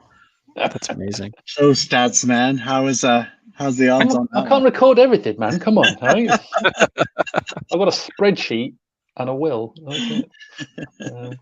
Nick Williams is screaming, I built a tool. Use it. Yeah, possibly.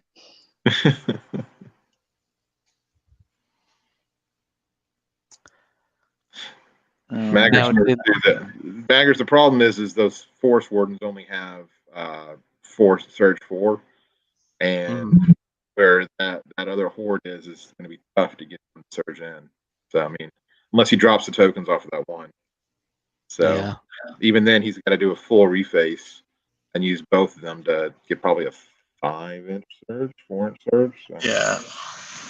I think Ed was hoping for this to all take place on turn 5, drops the tokens and backs up with the Wilt Father, but now he's got to do it an extra turn quicker. And the funny thing is, I think if Ed prevents the flank charge in that middle, I think actually you're right that it does become a turn 5. I think that crucial mistake ends up accelerating Keith's plans.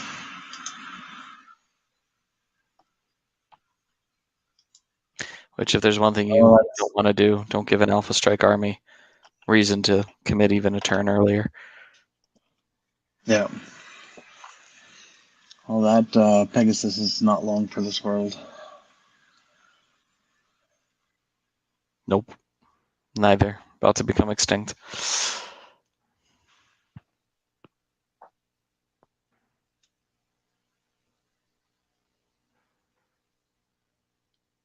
Looks like they're measuring from the center.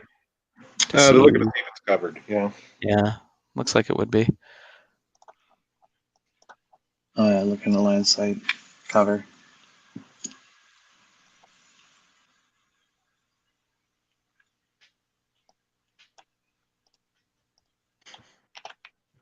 Stupid elite.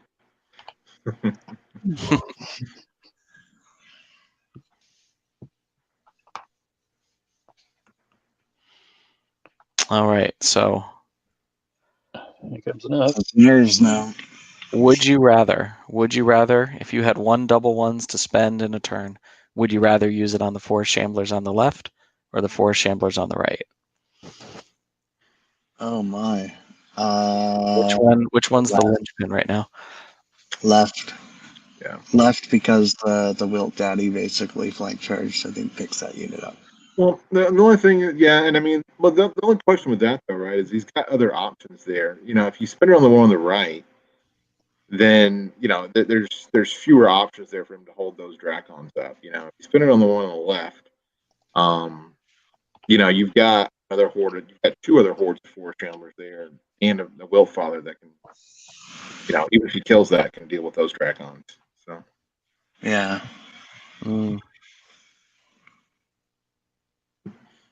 This is Keith Randall, though. I'll say it's elite. I get to reroll my. Yeah. 7 damage. Yep. Can get him. Yeah. Go Bane Chat. No. That won't do. All right, and at least 1 wound will be back. All right, so here's the big ones.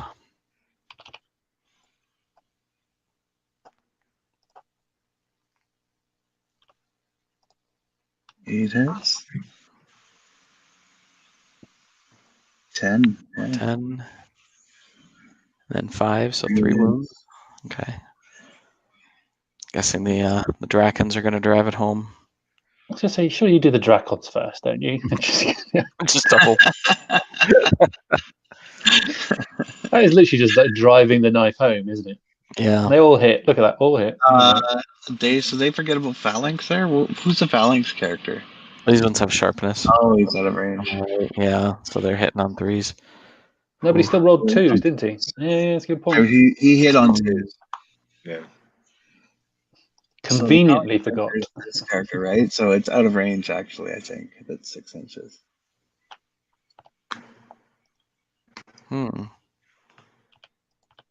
I guess he had already written that unit off. Yeah. Yep.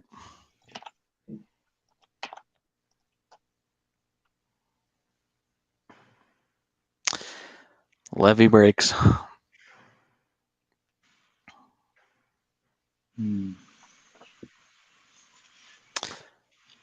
He's sidestepping to open up some possibilities and take a good long look at that line. Forest Wardens are going to have to do some heavy lifting to try to hold them up for another turn. All right, here And comes the make big sure they do a wound. 20 hits. Makes that 25 hits. Yeah. Good old elite. Oof. Snakes. They're on snakes, yeah. 18, Yeah. is that right? Bye-bye. I'm dead. Easy as that. Mm-hmm. He doesn't So have not particularly high rolls. When you only need, double, 3s or better, it doesn't matter, though. But those are the kind of things that get lost, don't they? You go, I only Yeah. needed to get 2+, and then I rolled a 5 and a 6. At least you got the 5 and the 6 out, and it averages out later, doesn't it? Yeah. No, can't do that, Keith. Keep spinning them. Yeah, that's what I thought too. There we go. Look at the back. Well, let's see the sign. That's close. Ooh, okay. I thought That's they'd be okay. touching, wouldn't they? They'd be pretty much. Might be touching a little bit there. I don't know how nitpicky they're going to get about it.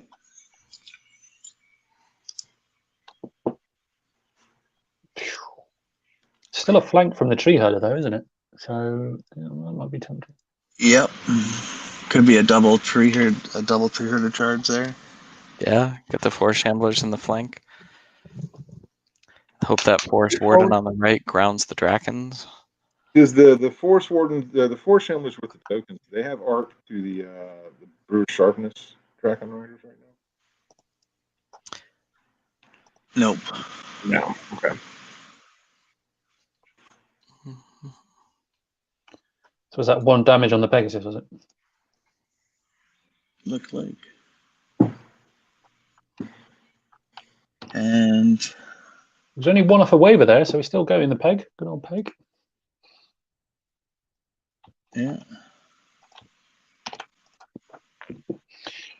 So this may be. Yeah, it's definitely Ed's turn now, right? It's not as if they prodded Yeah, us. definitely is.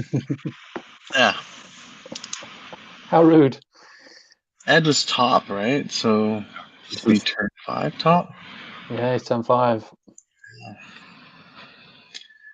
Sorry, I missed moving the banner over there a second. So Was he thinking maybe a cheeky surge into those into that dragon? I think he has to. Either the dragon or these right Drakons, but one or both have to be dealt with some way. The Forest Warden here is probably going to charge that one to kind of just tie him up for a turn. The problem is that Forest Warden's not a guarantee on doing a waiver, even though, or even a disorder, right? I mean, he only has the 3 attacks, hitting on 3s. So he's 3 dice on 3s and 3s. That's still really iffy. Yeah, it's true. And the Drakons are height 4, aren't they? So he doesn't even bottle up their line of sight. But even like a flank from our unit of Forest Shamblers isn't threatening enough, is it? Even on the dragon? What are we talking? 7 or 8 damage, aren't we, roughly? 36 attacks on 4s, yeah, 18 hits, 9-ish wounds. Yeah, here's the problem. Look at the arc. Put the arc tool on the Kindred Dragon Lord, right? He doesn't see an awful Yeah, lot he doesn't apart from the see other it. dragons. I mean, you can easily pull him out for another turn by moving everything out of his line of sight. You know, if you heart pierces into the flank of the sharpness Dracons down there, or wherever they need to be. I mean, the heart pierces. That's what they're going to contribute to holding something for a turn here now. All of his good stuff, he can just move out of line of sight of the second board. So he could take the left 4 Shamblers, free her to Wiltfather, whatever he wants to, and kill that Dracon Horde, the Strider Dracon Horde, and then he just has to get the other ones out of the way. Right. Just put enough in front of the Sharpness Dracons to ground them and keep them from charging ahead, and he buys himself a good turn. Yeah. Heart Pierces in the flank and Shambler in the front just gives you an option. The only thing is I would say is that if you do that, then the dragon has the option of killing either the Heart Pierces and then the Dragon Riders kill the Shambler, maybe. Although that's killing them on turn 5, right? Now you're setting up that he needs to have a really big turn 6, right? And you've given yourself a chance to reposition both the 4 Shamblers with the tokens and the Doppelgangers to spend them 180, and now they're facing back into the fight again. So he did disengage and come in the flank here. See, I don't know that he needed it. Well, I think that's a perfect, because if he then gets either the Forest Shamblers into the flank or the Wiltfather in the front, he can kill that unit, and then he spins the tree again. Then the what they called, the Palace Guard are going to be hindered again, aren't they? So hitting on 4s is massive compared to hitting on 3s. The weakness is going to be interesting from Kapoka, I think, because Kapoka could actually do a good job of weakening either the Palace Guard. And I probably think the Palace Guard are probably the best way. So I'm a little surprised that the Wiltfather didn't come in here with the... He may still do. Yeah, I guess. Oh, yeah, here we go. Oh. As if on command. Yeah, no, charge him in. You've got to guarantee damage. Come on. Yeah, there you go. Oh, there we go. Yeah. He's got to kill that horde. That that's going to be nice for these 3 group around too. Not too bad. I mean, I would really love to see him put that other 4 Shambler horde into the Dracons there as well. Just go ahead. It just allows them to reposition as well, doesn't it? It just means that you can then spin them back into the battle. I mean, he seems like he's wanting to try to surge them into that the Kindred Dragon Lord, and I just don't think he needs to do that this turn. You know, I mean, I'm a little suspect of getting that dragon in one turn. I just don't see him with a flank. I don't think it's going to happen either. I think because he just can't get everything out of the way, and I think he really wants to have the doppelgangers facing something because they can really do a hurt on either. You know, imagine they get into the Dracon Riders or the Palace Guard, they could do some real damage. He's got to be careful though the dragon doesn't get a rear charge onto those Forest Shamblers because he doesn't want that. Yeah. If he doesn't see that. And he sees it. He's looking at it right now. But I mean, I guess he is. But yeah, that's just a no. No. This is a problem. This is a real problem. Yeah. The biggest problem that I really have with the Hail Mary Shambler horde trying to get in the flank of the dragon is now you're taking that doppelganger unit and you're taking it completely out of the game. No, he just can't do it. This doppelgangers is not doing anything now. At all. There's no way. He's going to have to... No, he doesn't have enough surge left on the He's got to redo all this. There's no way he can... Because he can't even do it. It's just not... Unless he moves it straight 5 inches forward from there. Did he have the angle in it? Well, that might do it, but even so, I don't like it.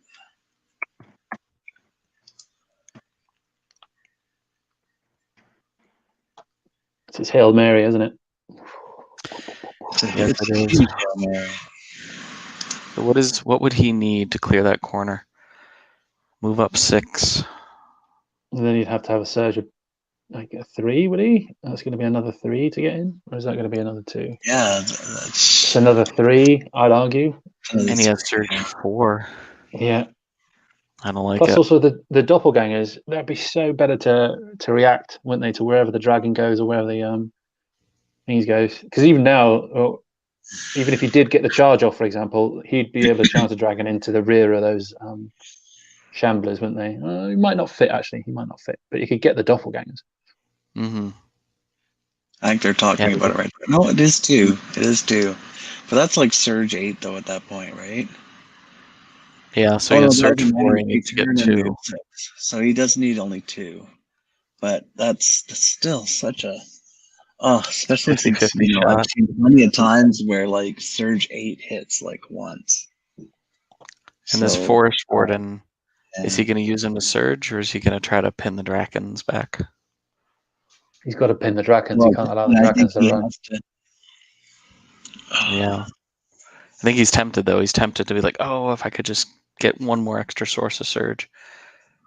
But He hasn't done the Aura of Death from the Wiltfather either, so... oh, that's a good point, yeah. Cloak of Death, sorry, not Aura. Yeah.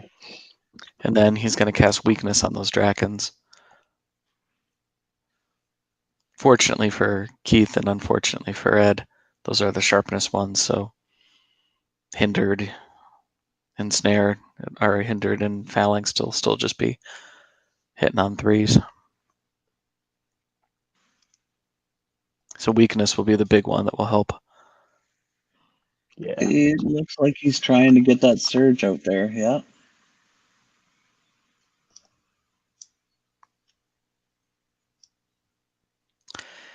Now, can the Drakens fit?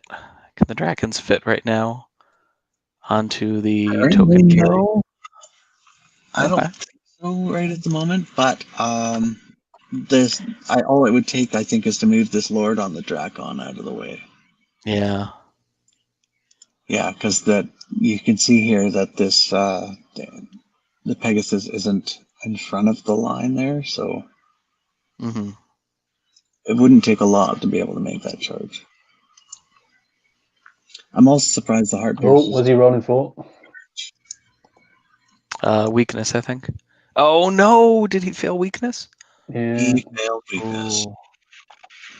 Why has he left the Dragon Horde? What Dragon Horde? Oh god damn it! He's gone for the What surge, can hasn't he? Oh no! Ah, Oh wow!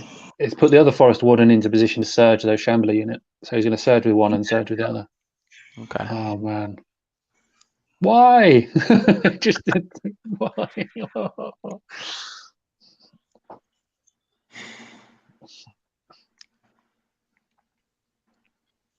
Oof. So, turn 7. Ed is really hoping that is not a thing. Yes, yeah. He's I don't praying think to it's- whatever Druish gods he's got. Here we go. Yep. Well, he hasn't grounded the other Drakons, the sharpness Drakons yet. I mean, that's He's rolled another 3 dice for some reason. What are those 3 dice for? They only Yeah. have Surge 3. They have Surge 4, don't they? they They have do. search 4. Oh no! Here we go. Now he's surging. So Maybe what he's was surging that some other roll of 3 for? I wonder. I have no idea. He And hasn't it- remembered Cloak of Death.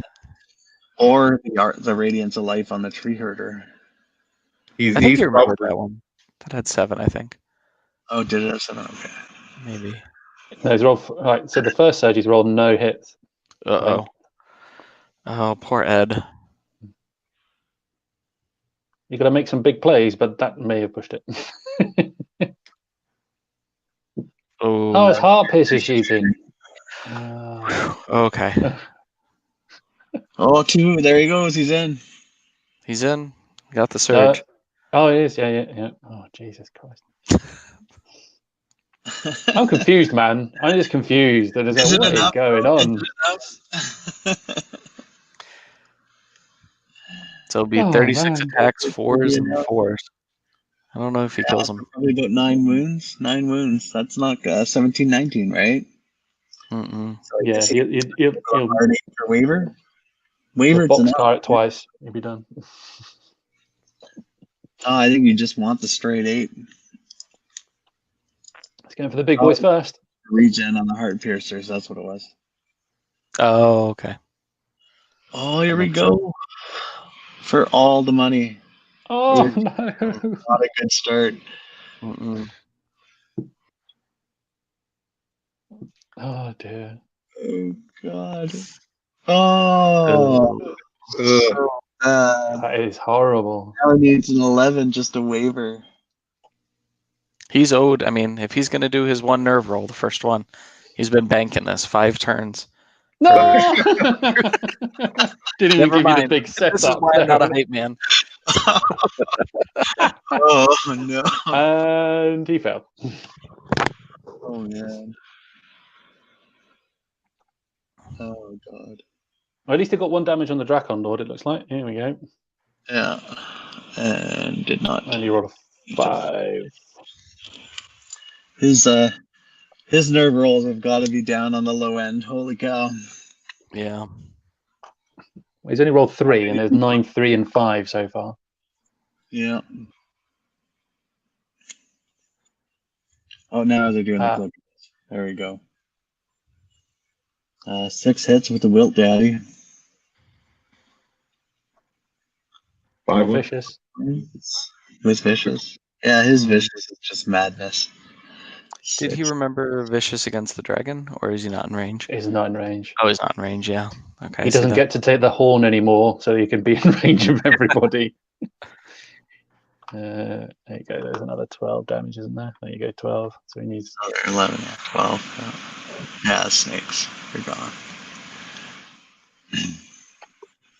That improved his average score. That helps. It's sad when you're rolling 7s and that improves your average score.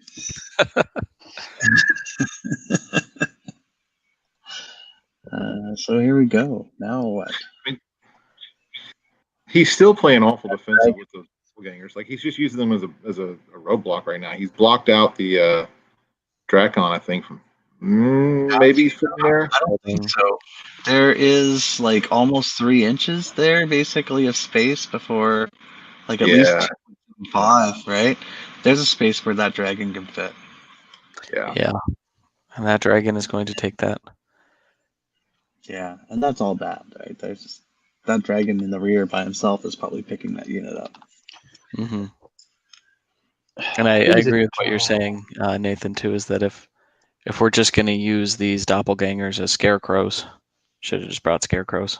Yep. You know, if there's going to be a roadblock, they have a lot of good Oh, here we go. Put 60 points back. Yeah, he can fit. Yeah, I think he can. I think he's going to move that 1 damage out of the way so they can see if he can get past the. Because there's a Pegasus in the way as well, isn't there? I don't know. No, he just has to make the corner. As long as he can touch the corner, he'll get to pick up and place it. So he can go further and then pivot exactly and make sure this happens right there. There it is, right there.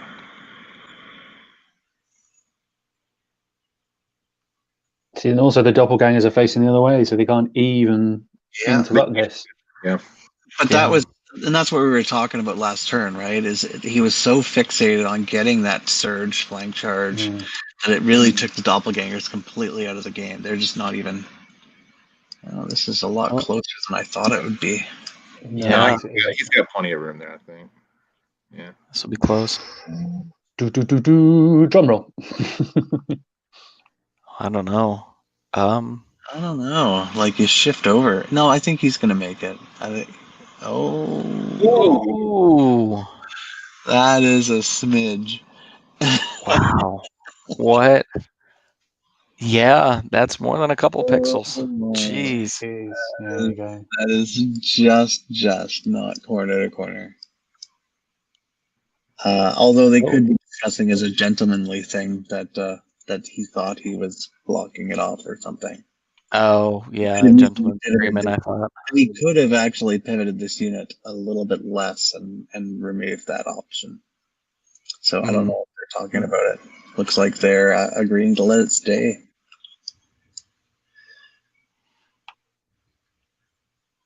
And that's all bad news for that unit.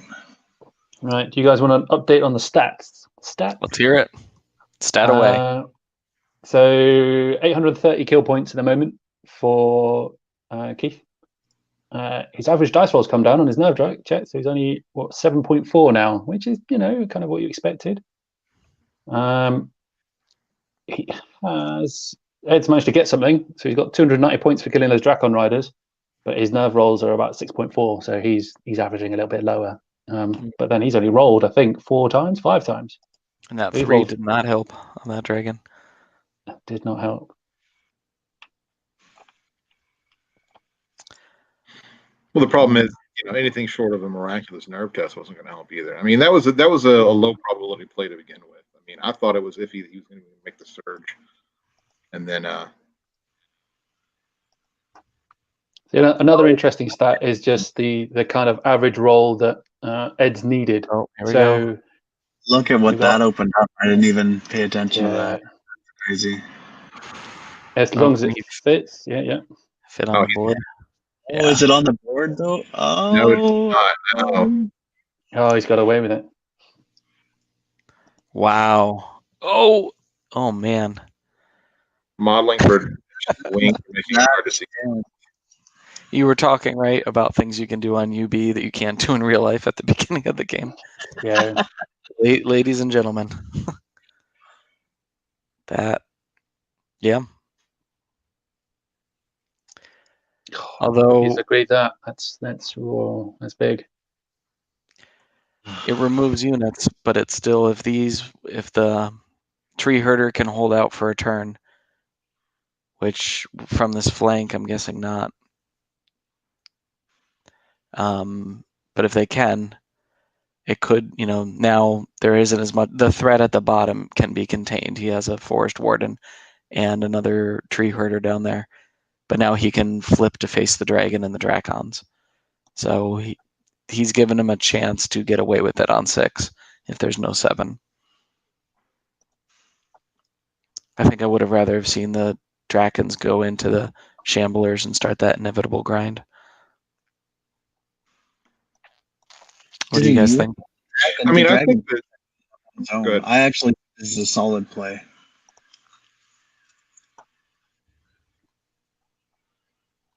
I think the Dragon's going to take those Shamblers out unless he's unlucky. Yeah, exactly. So all he's going to have left is the 2, possibly 1 Wiltfather, doppelganger unit facing the wrong way, and then he's got 2 Forest Wardens. He's not going to be able to kill a dragon. That's the thing. The dragon's going to have the tokens. I just looked at it. I completely forgot about the dragon in the back. Ignore me. This is what you get when you get free analysis. Yeah. Even the Wiltfather's facing towards the Palace Guard horde, right? He's not even looking at the dragon right now, correct? Yeah. Although he is a Shambler, right? So that's easily correctable. Yeah, it would be up to him to try to go in and punch the dragon. The Wiltfather is. He's not left a flank for the guy, has he? He has left it as a flank. No, the Wiltfather is not shambling. No, he's not. Wow. So, yeah, I mean, even the Wiltfather's just totally out of position now. The Palace Guard are in the flank. Yep. If they don't countercharge, they just do a regular. Well, they weren't countercharging anyways, but yeah. They weren't countercharging. If it had just spun him the other direction, he'd have been in front anyway. Yeah, he needed to look. Yeah, he spun them the wrong direction. He didn't need to be face to face with them. He needed to be turned towards the right side of the board. Ed might be a little bit on tilt right now. After all that good movement as well, and then the first 3 turns, and then it was just one turn, and he just got blindsided. I need to get a flank on a dragon. I can do it. Let's do it. He had the Helms Deep, and then Keith had the Orc with a bomb, and just. Well, missing that flank charge on that center portion of the board is probably what set him off. It's like, holy crap! So he's now sweating. He's like, I gotta kill something. And that was just it was not a great choice. Yeah, if it had just held on, he could have possibly just tied stuff up, set up for another turn. But there's not much that's going to hold on to Drakons in the flank. I mean, it's just not now. I mean, if it had the previous turn, if you hadn't gone for the dragon, there wouldn't have been the option to get them in the flank there. If it had grounded the Drakons, because he wasn't trying to get that surge in with the Forest Warden, then he'd have had a chance to another turn of the Drakons not being able to do much. But easier said when we're just spectating. It's easy. You can see that. Hindsight is obviously. Now he's going to try and shoot off this Heart Purser unit, which is like the only thing threatening that dragon at this point.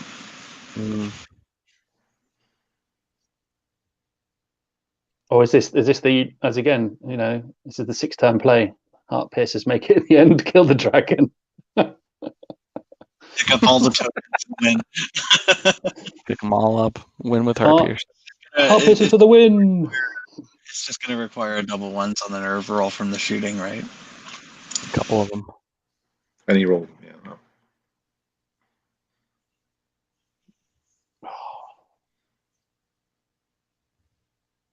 Ugly. Yeah, it's not looking so good.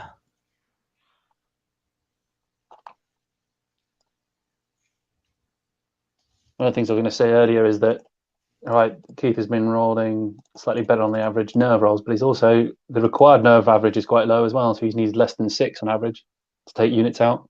Mm-hmm. Whereas Ed's average roll, he's needing to get 9s. So he's been getting enough damage on each unit to make it a little bit easier for himself. Yeah. Yeah, his average threshold is a lot lower because he's been taking a lot of flanks and rear charges and softening up units with his shooting. That even if he gets 5 or 6, like you said, it's still fine. I do feel like that's typical of the army that's behind. The army that's behind usually takes the riskier plays that need the 9s and 10s for nerve. The ones that are in control and have been doing well tend to be continuing to take the high percentage plays. The thing is, Ed wasn't behind, though. I mean, Ed's in the lead. He's still in the lead until, the dragon finishes its attacks, It doesn't matter how many points Keith kills if he loses a scenario. Yes. So.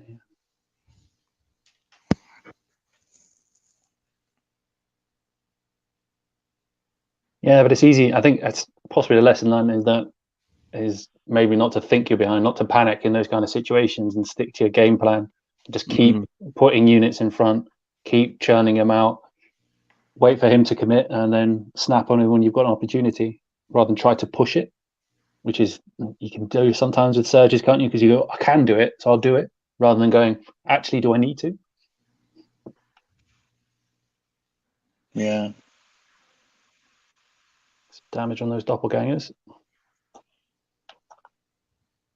This has been just clinical so far.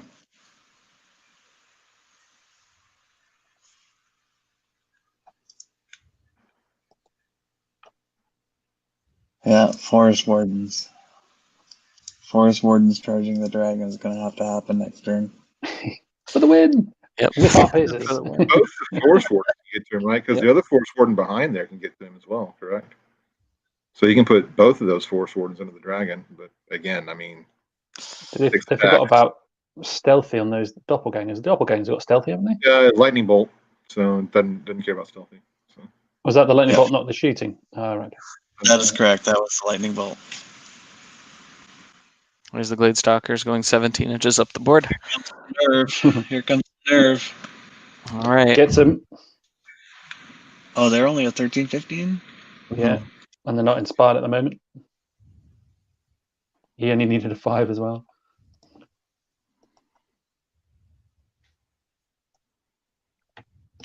We had such high hopes for them on the cast. No. They're fine.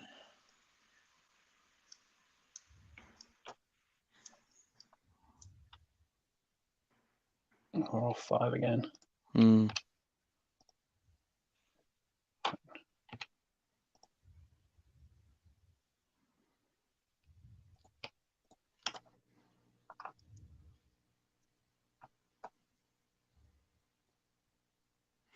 don't know if we took it into account when they first charged, but did those Force Gamblers do... Oh, never mind.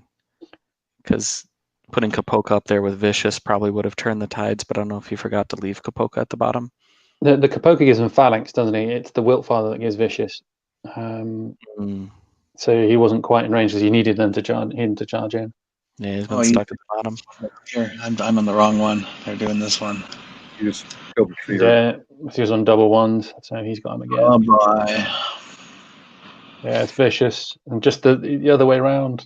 It's like, and, poor Ed.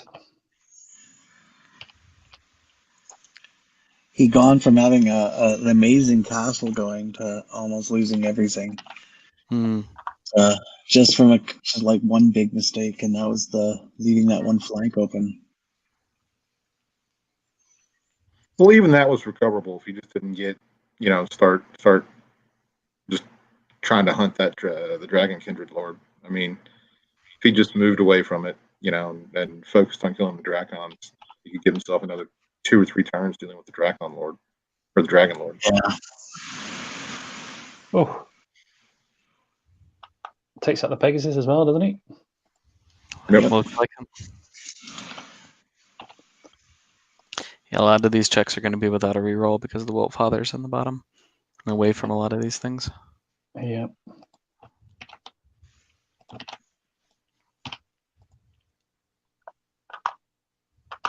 Oh, still got the big ones to come.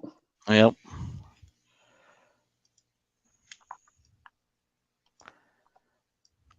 All right, so would you rather?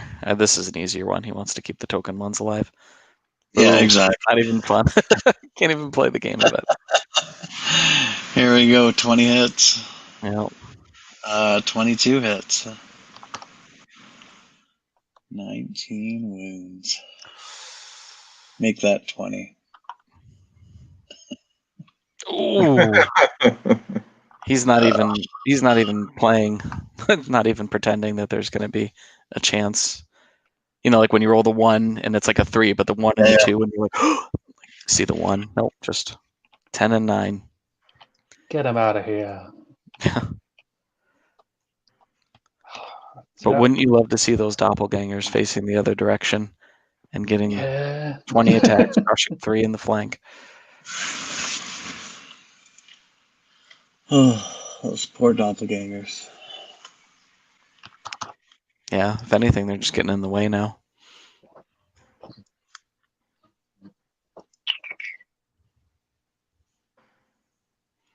So now 2 Forest Wardens are going to have to try to, a flank and a front, try to kill the dragon. Is he a flank or is it a rear? Maybe he's trying to make it a rear so they can't charge. It's a flank. It's a flank still. Okay.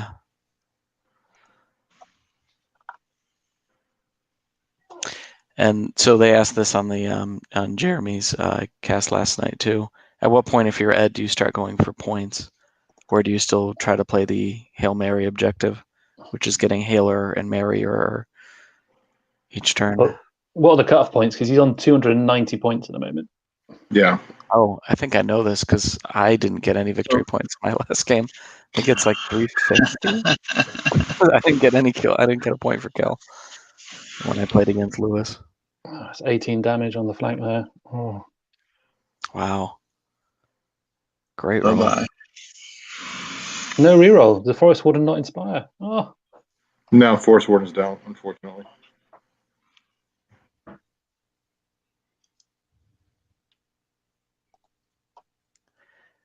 Gulp, says the Forest Wardens.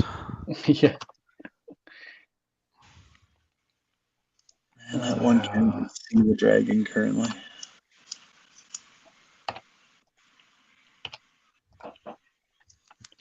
This is brutal now. You feel it's kind of that kind of going, it was looking so good, and then you're just going,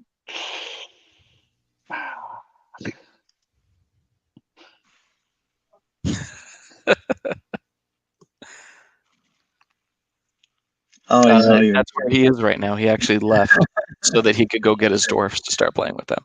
Okay. So you're going to see him coming back, and Yeah, there we go. there it is. Well, I mean, the problem with the dwarves is they're slow. Other than defense 6, they don't do anything that well. They can put some relatively cheap unit strength on the table, but I mean, you play in this scenario, they're just not fast enough. So the Night Stalker is a lot more fun, especially when my opponent's running a bunch of shooting and artillery. So. Poor Jason. We had a tournament here in Birmingham 3 weeks ago. He came down from North Carolina to play in it, and he got to face me, and he had an all shooting army, and it did not go very well for him. So.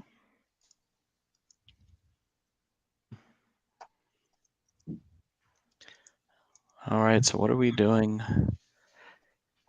If we are Ed, we can get points from those Glade Stalkers, or we can try to use the Forest Wardens to kill the dragon. He's got to kill the dragon. At this point, it's top of 6. He doesn't know there's a 7. He has to try to kill the dragon. That's the play he has to make. Yep. The doppelgangers have a shot at killing the dracons, but I don't think they will get them. So he's got to play like that. He kills the dragon with the Forest Warden. Well, that's possibly right. Kapoka as well. So Kapoka has heal and weakness. What else does it have? He has to put the Willfather into the Palace Guard, doesn't he? I mean, there's no other play for the Willfather right now. Because if he does pull off, well, if he's only putting one Forest Warden in the dragon, I don't think it matters. Where's that other Forest Warden facing? It's facing back towards the doppelgangers, So. Okay. Can it see the dragon, or did he sidestep out? No, he's outside of line of sight, just barely. Okay. So no Bane Chant, just... it's bad when you have to look up what Forest Wardens hit on. Crushing. Okay, so Crushing Strength 2. So he'll have 6 attacks, Crushing Strength 2, and Vicious to try to take out the dragon. And it looks like he's going to try and poke him with the Cloak of Death point here, too.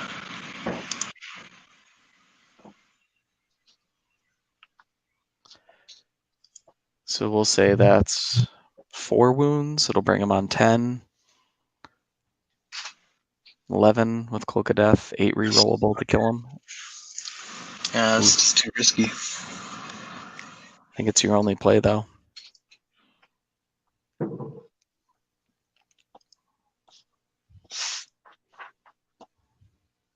Yeah, that's a good one, Meg. Maggers is definitely right that this Forest Warden should be able to flank this unit of Dragons at the moment. Yeah, but you use him to then block up the Palace Guard and just stop the Palace Guard getting in, What's the range? I mean, how far can the Palace Guard move? Are they 12 inches away from all the fighting? Or? Yeah. They're in there. Yeah. You would get an overrun with a Forest Warden if you kill it, but that's expecting the Forest Warden to kill it, isn't it? I mean, the Forest Warden is not an individual, so he wouldn't overrun into something else. But yeah, that's what I think you have to do with him. Stick him down in the front.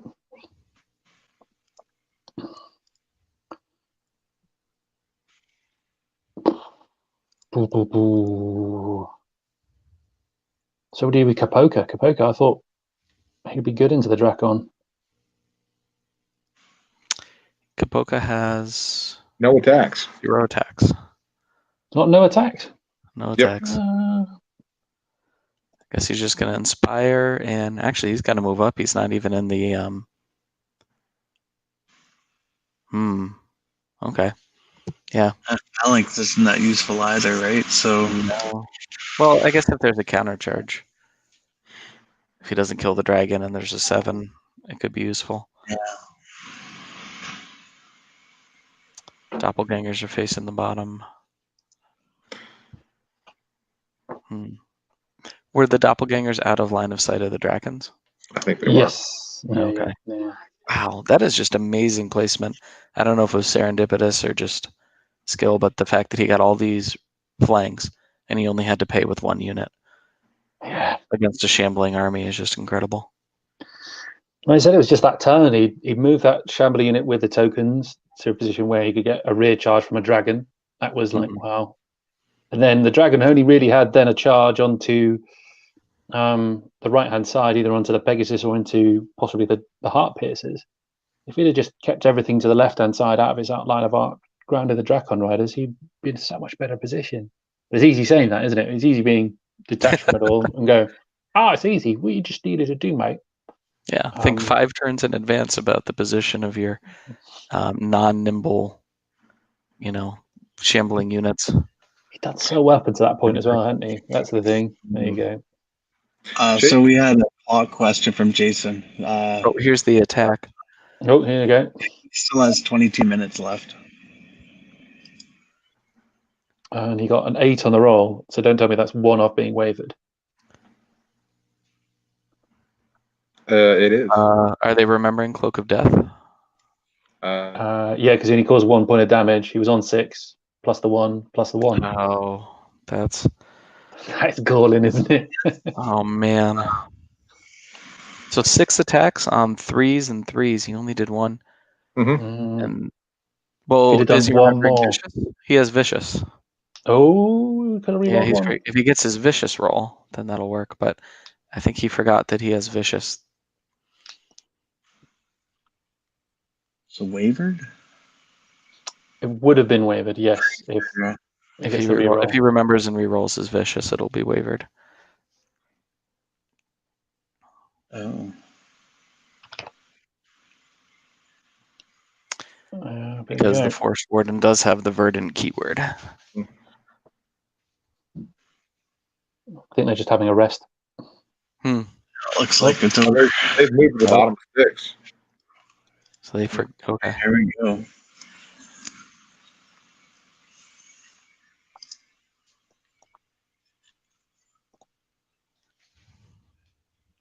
So this is all she wrote, really, isn't it? Because the dragon can he just escape? Yeah, I mean he can. Yeah, I think so. Because he can surround him by glade stalkers. Well, he can't move him at the double right now. He can only move him that far because he lost fly after being disordered with the 1 wound. So that's as far as he can move him away. But it doesn't look like Keith has anything except for shooting to try to poke at that Force Warden that's left. The Palace Guard can't get there. Well, the Dracons could probably get there because they still fly. So the Dracons could kill the Forest Warden, and then the Doppelgangers should spend another turn trying to turn and face and get into combat. Well, it's whether we get a turn 7 or not, isn't it? That's true. Yeah. It's turn 6.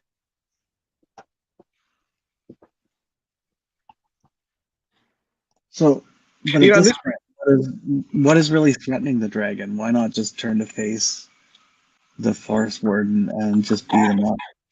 There's the Wiltfather. It's the only thing that's threatening him is the Wiltfather. So you could put the Dracons into the Wiltfather, but then you've got the Doppelgangers as well, haven't you, I suppose? You put the Dracon Lord into the Wiltfather, though, so... Yeah. And the Wiltfather doesn't have the angle, even if he disengages, I think, to cut the corner to try to make it into the dragon. So you can't do that, Keith. Well, I mean, this brings up a question, right? He's debating dropping the tokens, which I think is a mistake. Okay. Unless he's going to shift. I guess he could shift over and pick them up with the Dracons, I guess. Well, the Dracon could charge the Forest Warden, kill the Forest Warden in the flank, and then he just shoots the Doppelgangers to death because he's still got 18 lightning bolt. Yeah. But if he's going to do that, why just charge? I mean, you can charge so many things, can he? You can charge. Well, I suppose he doesn't need to. He doesn't need to charge the Forest Warden. He can charge Kapoka. Can he see Kapoka right now from the Dracons? No, with the dragon. Because if he's dropping the tokens, he could charge Kapoka, couldn't he?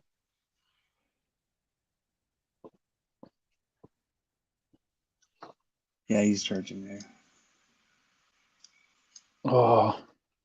See, forgetting that vicious roll brings up a question. I mean, do you guys find it, as a sportsmanship type thing to remind your opponents of things? Like, I played in a tournament recently where my opponent moved off of a pillage objective, the bottom of turn 5, and made no effort to move back on turn 6. And it's like, okay, then do I let that go, or do I point out, hey, man, you're giving a draw instead of taking a win here? So. It depends. That's one of the ones where I'd be 50-50 on. I've had that same question. Do you turn around and tell them what they've done wrong, or do you just go, "Are you sure you want to do that? Is that enough?" Do you say, "Is that the right move? Have you thought about that?" and then they can make the decision, can't they? But in this scenario, I am similar to you, Nathan, where I will kind of tell people, and in fact, I tell people some things to a fault. Oh, well, I mean, I'll be honest. This was Jeff O'Neill. I didn't say a word to him about it, so I thought he had a plan for it. And then when the game was bottom of the six, I was like, okay, man. So and then he's like, why did I do that? I was like, I didn't know why you did it either. You know. So. What happened? Did he just give a flank to the doppelgangers?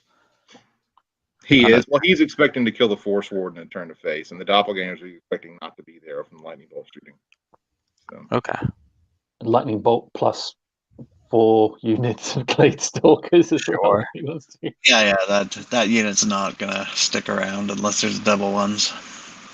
I mean, it is inspired from the Dragon or the Dragon. He hit 6 times out of like 10 dice, needing 5s. It's just like I'm just going to take this knife and twist it. There you go. Oof. Yep, there it is. Yeah. Wow. God. Good hits and wounds. I'm going to frantically be checking the call to arms page. Be like, if he gets 20, how many points until he's on the same as me? Oh, God.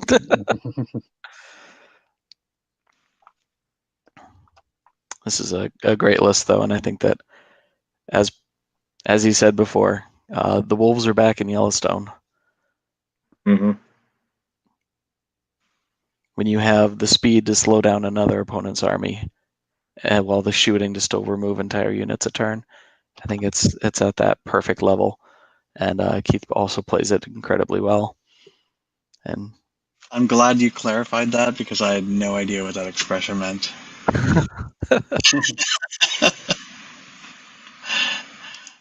So maybe it's because I'm Canadian. Who knows? So the challenge is that the challenge Oh, go that ahead. metaphor. The challenge is that metaphor implies that the elves were always supposed to be able to be shooting like this. And, there's some disagreement about that. So I mean, I think Jeremy, it was on the last call to countercharge episode. One of the guys was saying that elves were always a really good counter to undead. So when elves got nerfed, undead had like free reign because you could always get like 2 or 3 turns of shooting the undead and then engage them in combat. And then when elves disappeared, undead just kind of ran the tournaments for a while. Now that they're back, maybe they will be a good counter. So here we go. Here's a double ones opportunity of many. He's already passed the first one. There's a lot of ones. Good thing I've got elite. 12. Oh man. It's only 27 damage. There you go. He only hit 35 out of 36 times. Come on. He's on 2s with rerolls, though, isn't he? It's like. Mm-hmm.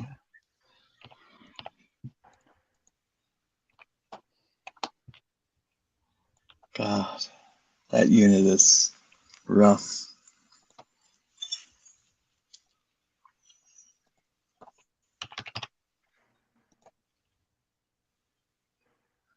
Oh boy, he doesn't have a lot left to even touch that Drakon unit. Yeah, this is all about the Wilt Father. Oh, they're just double checking to see if he can scoot away. Yeah, I don't think he can make it. I don't think he can. Yeah, doesn't think he can draw a line. Out it's game, boys and girls. It's going to come down to how much kill Ed could get in turn 7 if that comes up the case. And I don't even think it's going to be that much either. I don't think so. Well, he's only on 290 at the moment, so it's going to be scary, isn't it? Yeah, it'll come down to. I think at this point, sadistically, I think you want to be, if you're Ed, you want another turn so you can get a couple. I mean, if you kill a unit or 2, right, it'll bump you up so you can get one extra kill point, and maybe that extra 135. Keith just rolled back-to-back 10s on that nerve. Back-to-back 10s when he needed a double ones. Yeah. Yeah. We stopped rolling so fast. I'm trying to keep up with this, man. Come on, right? The only thing is that's like the Palace Guard. I suppose they killed the Tree Herder as well, so they've made their points back. Mm. So what is he on for? What is Ed on for kill points? 290. 290. Because he's only killed 1 Drakon Horde. If he kills the... Zero, right? That's not even enough.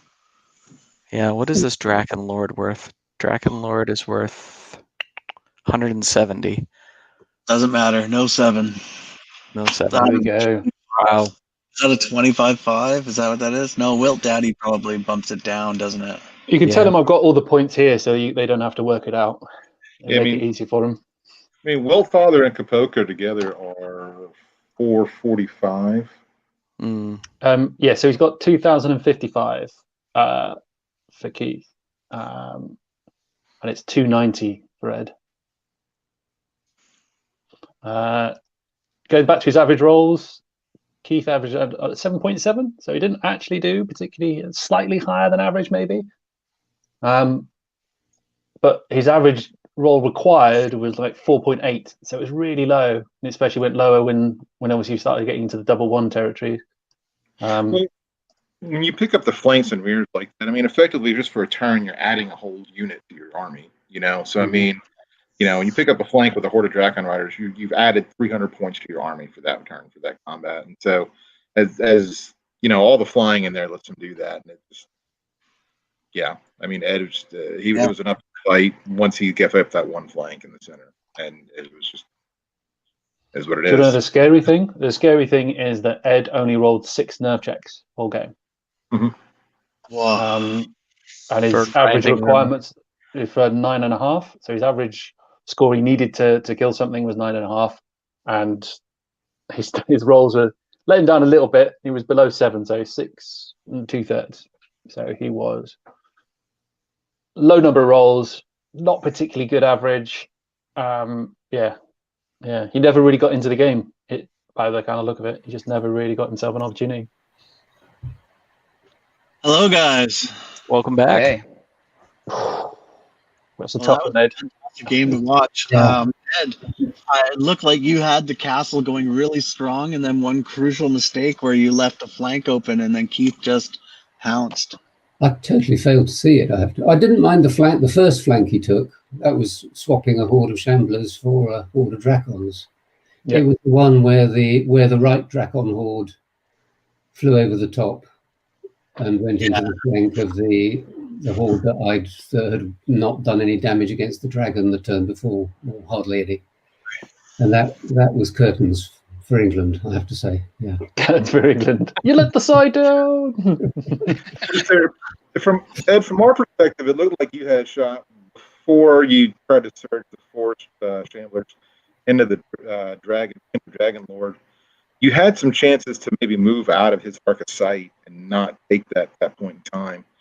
Did you see that at all, or was you just kind of like, I want to kill something and this is my best shot? I don't think I did see that. I mean, it's always difficult when you're going backwards, because the angles are very unfriendly if you're not nimble. So I was getting, I obviously, this army is very good at picking up the tokens and running away with them turn 1, turn 2. But then what you do with an army like Keith's, with Drakon hordes and dragons, that you can't really stop getting round, because you've got to play in the middle of the table, because that's where the tokens are. And I didn't see any way that I just hoped that I could make him suffer for when he did come in and take out units. And first one was okay, but I really needed to do the dragon. I mean, I had that chance where I surged into the flank of it. I thought that was quite a nice move, but very disappointing on the wounds. Heart Piercers did nothing, and then the Shamblers did little. I thought at least I had a good chance of a waiver there. And from then on, it was really uphill. I may well have missed things that I could have done. I don't know. I'll watch the live stream and find out what they all were later. So we were curious. Were the Heart Piercers one of your first deployments? Yeah, they were just a little bit of a feint. I mean, I thought if he only put a troop or something over there, that I could put them up on the hill and shoot the unit that was going for the right token. Probably win that shooting war if it was a small enough force over there, and then I could split the tokens that I was going to pick up, and he would then have to get both of those if I could do that. But as soon as he put a significant force over there, I just ran for it, basically. And Keith, you played a very patient game with your dragon and your dracons, especially on the left, just continuing to skirt around and forcing him into a corner, really. Well, the game turned when I killed his shade in one go. If I don't kill his shade and he's out there causing problems, honestly, half the reason to send the dragon off into the ether was to get him out of mine thirst range. Because that was a good play to stick him over there to sort of threaten the mages. But I mean, I think I was right. My shooting was better than it probably has any right to be, but it's elves, so it usually is. And I don't think I had a crappy nerve roll the whole game. I mean, it's a lot to chew through. And if I throw a snake eyes or a 3 or a 4 when I need something, I mean, early I missed the what are they called? Hunters of the Wild by 1, but that wasn't a big deal because I had enough time. But if you miss something, turn 4, 5, 6, and then you're just digging out of it, he's just laughing at you because he's got, eventually tree herder to pick up tokens. So. How does it feel to be playing a dirty elf shooting army again, Keith? Oh, it feels good. Feels good. I had a year with the Lady Bros and not as fun. So I feel much better. And now the Kapoka's around, I'd be having trouble with the Lady Bros. How you gonna break that wall when everyone's got thorns sticking out of them? So. Yeah, Are the wolves back in Yellowstone? The wolves are back in Yellowstone. Charge, so. Yeah. So. Yeah, we were just looking at your kind of average dice rolls, and you didn't roll a single double 1, but I suppose you rolled 30 nerve checks. So you needed 6 more before you got a double 1. So right. Well, I think we heard you guys talking right before I came in. At least I don't know how many nerve checks Ed even rolled. What did you roll? Like 7 nerve checks the whole game? 1 off. Okay. 6 nerve checks. Yeah. I mean, one of them was a 3 too, right? So that has always been the benefit of efficient shooting is. You are rolling lots of nerve checks, and if you get the huge spike, sometimes it can really cause problems, and you're just pouring on wounds from turn 1. And Ed's army is the kind of army that can take it if you jump the gun on it. So I would say I thought you played the army really well with the Draken Riders and just held it back using the blocking terrain, just getting yourself in a good position you couldn't put the Pegasus in front of. So I thought it was really good. But I thought at turn 3, Ed, you had a really good chance just to keep filing units at him and hope that, not hope, but just keep him grounded and make sure there's enough wood in the way. I like to laugh at my own joke at that one. But it was just turn 3. Was it just a case of you were at that point, you weren't sure how to finish the game, or was it just you just thought that was an opportunity to go for the flank? The dragon. I really don't think I recall exactly the situation, but basically by turn 3, I was needing to bunch my corral closer together to make there no room for his units to sort of fly over the top and get in among me. That was what I was thinking, and I mean, I was basically relying on him eventually having to charge because I had 2 tokens, and then if I had enough Shambler units pointing in enough different directions, 4 sources of surge, that potentially I could do some damage with the surge. And the doppelgangers were supposed to be my ace in the hole, but they, in order to get that surge flank on the dragon, I had to move them to a place I really didn't want to move them, because it was the only way to get them out of the way of that horde of Shamblers. I mean, in the end, maybe that was actually not worth doing, because I sacrificed a lot of position to get that surge charge. If I hadn't gone for that, I could have charged one of the wardens and held up a horde of Drakons for a turn, and they were the Drakons who the next turn flew over the top and smashed me.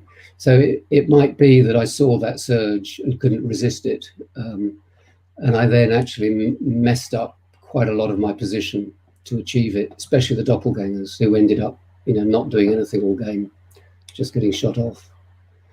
So I I think like it. That's like the classic flank charge syndrome, isn't it? You see it, so you've got to do it, and you must have spent about 5 minutes trying to work out how to do it, but you were determined. Once you decided it wasn't going anywhere else, you're going, this is happening, all right, just get out of the way. And I was also getting fed up with shuffling these units around. I worked out how to do it, and the first 3 turns I think I took something like 10 minutes altogether, but then that turn I spent a long time working that out, so I was determined to do it. Of course, they weren't in range of the Wiltfather's aura, so they didn't get the vicious. That might have helped a bit. So, Yeah, didn't happen. That's another one, that Force Warden that you got the flank charge on the Dragon Kindred of the game. We think you missed the vicious on that. That would have got a waiver on that Kindred Dragon Lord. Vicious today, okay. If he pulled a wound. He should have been wavered, but it still makes no difference. I needed to kill him. I mean, basically, if he'd had 3 or 4 more damage on him, which he might easily have done, if the Heart Piercers had taken a couple of damage off and the Shamblers had done 2 or 3 more in that first flank charge, then we had really high hopes for the Heart Piercers. By the way, you'll notice. Yeah, we were I do all actually sorts like of great them. things.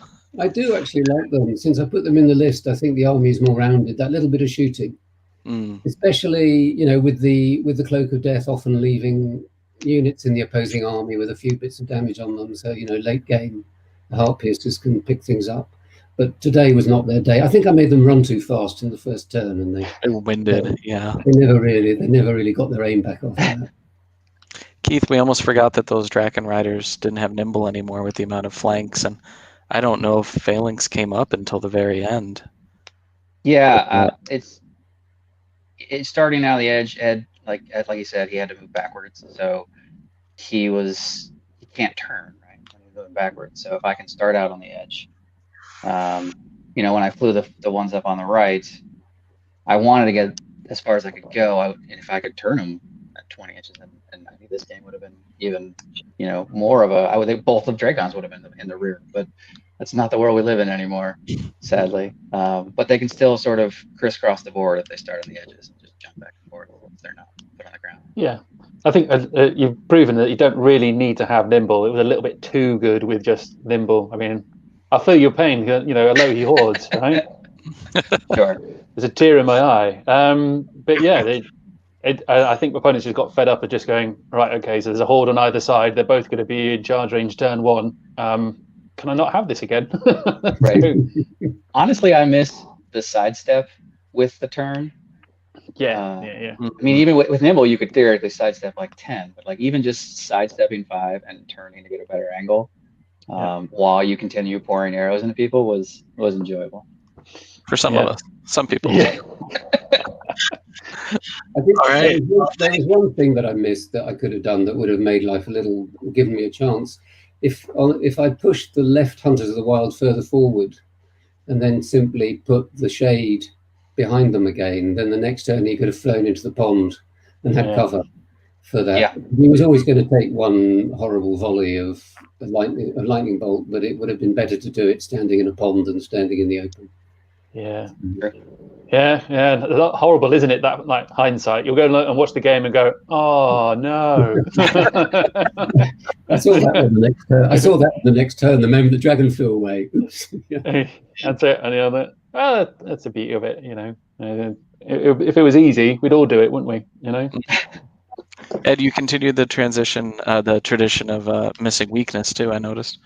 Does that happen in all of your games? Yeah. Missing weakness 3? Yeah, I did. He was good at missing weaknesses, Kapoka, Yeah. Actually, this game, I mean, I think he only tried to cast about 3 times because I was so keen for him not to get fly nimble charge, and I kept sort of tucking him right in behind tree herders, and then he had no good target. But he was mainly there for the aura, which I guess it sort of did its job in that it discouraged Keith from coming in sooner than he did. But sure. Yeah. All right. Well, thank you. Good game. That was a very enjoyable game. So with that, let's sign it out.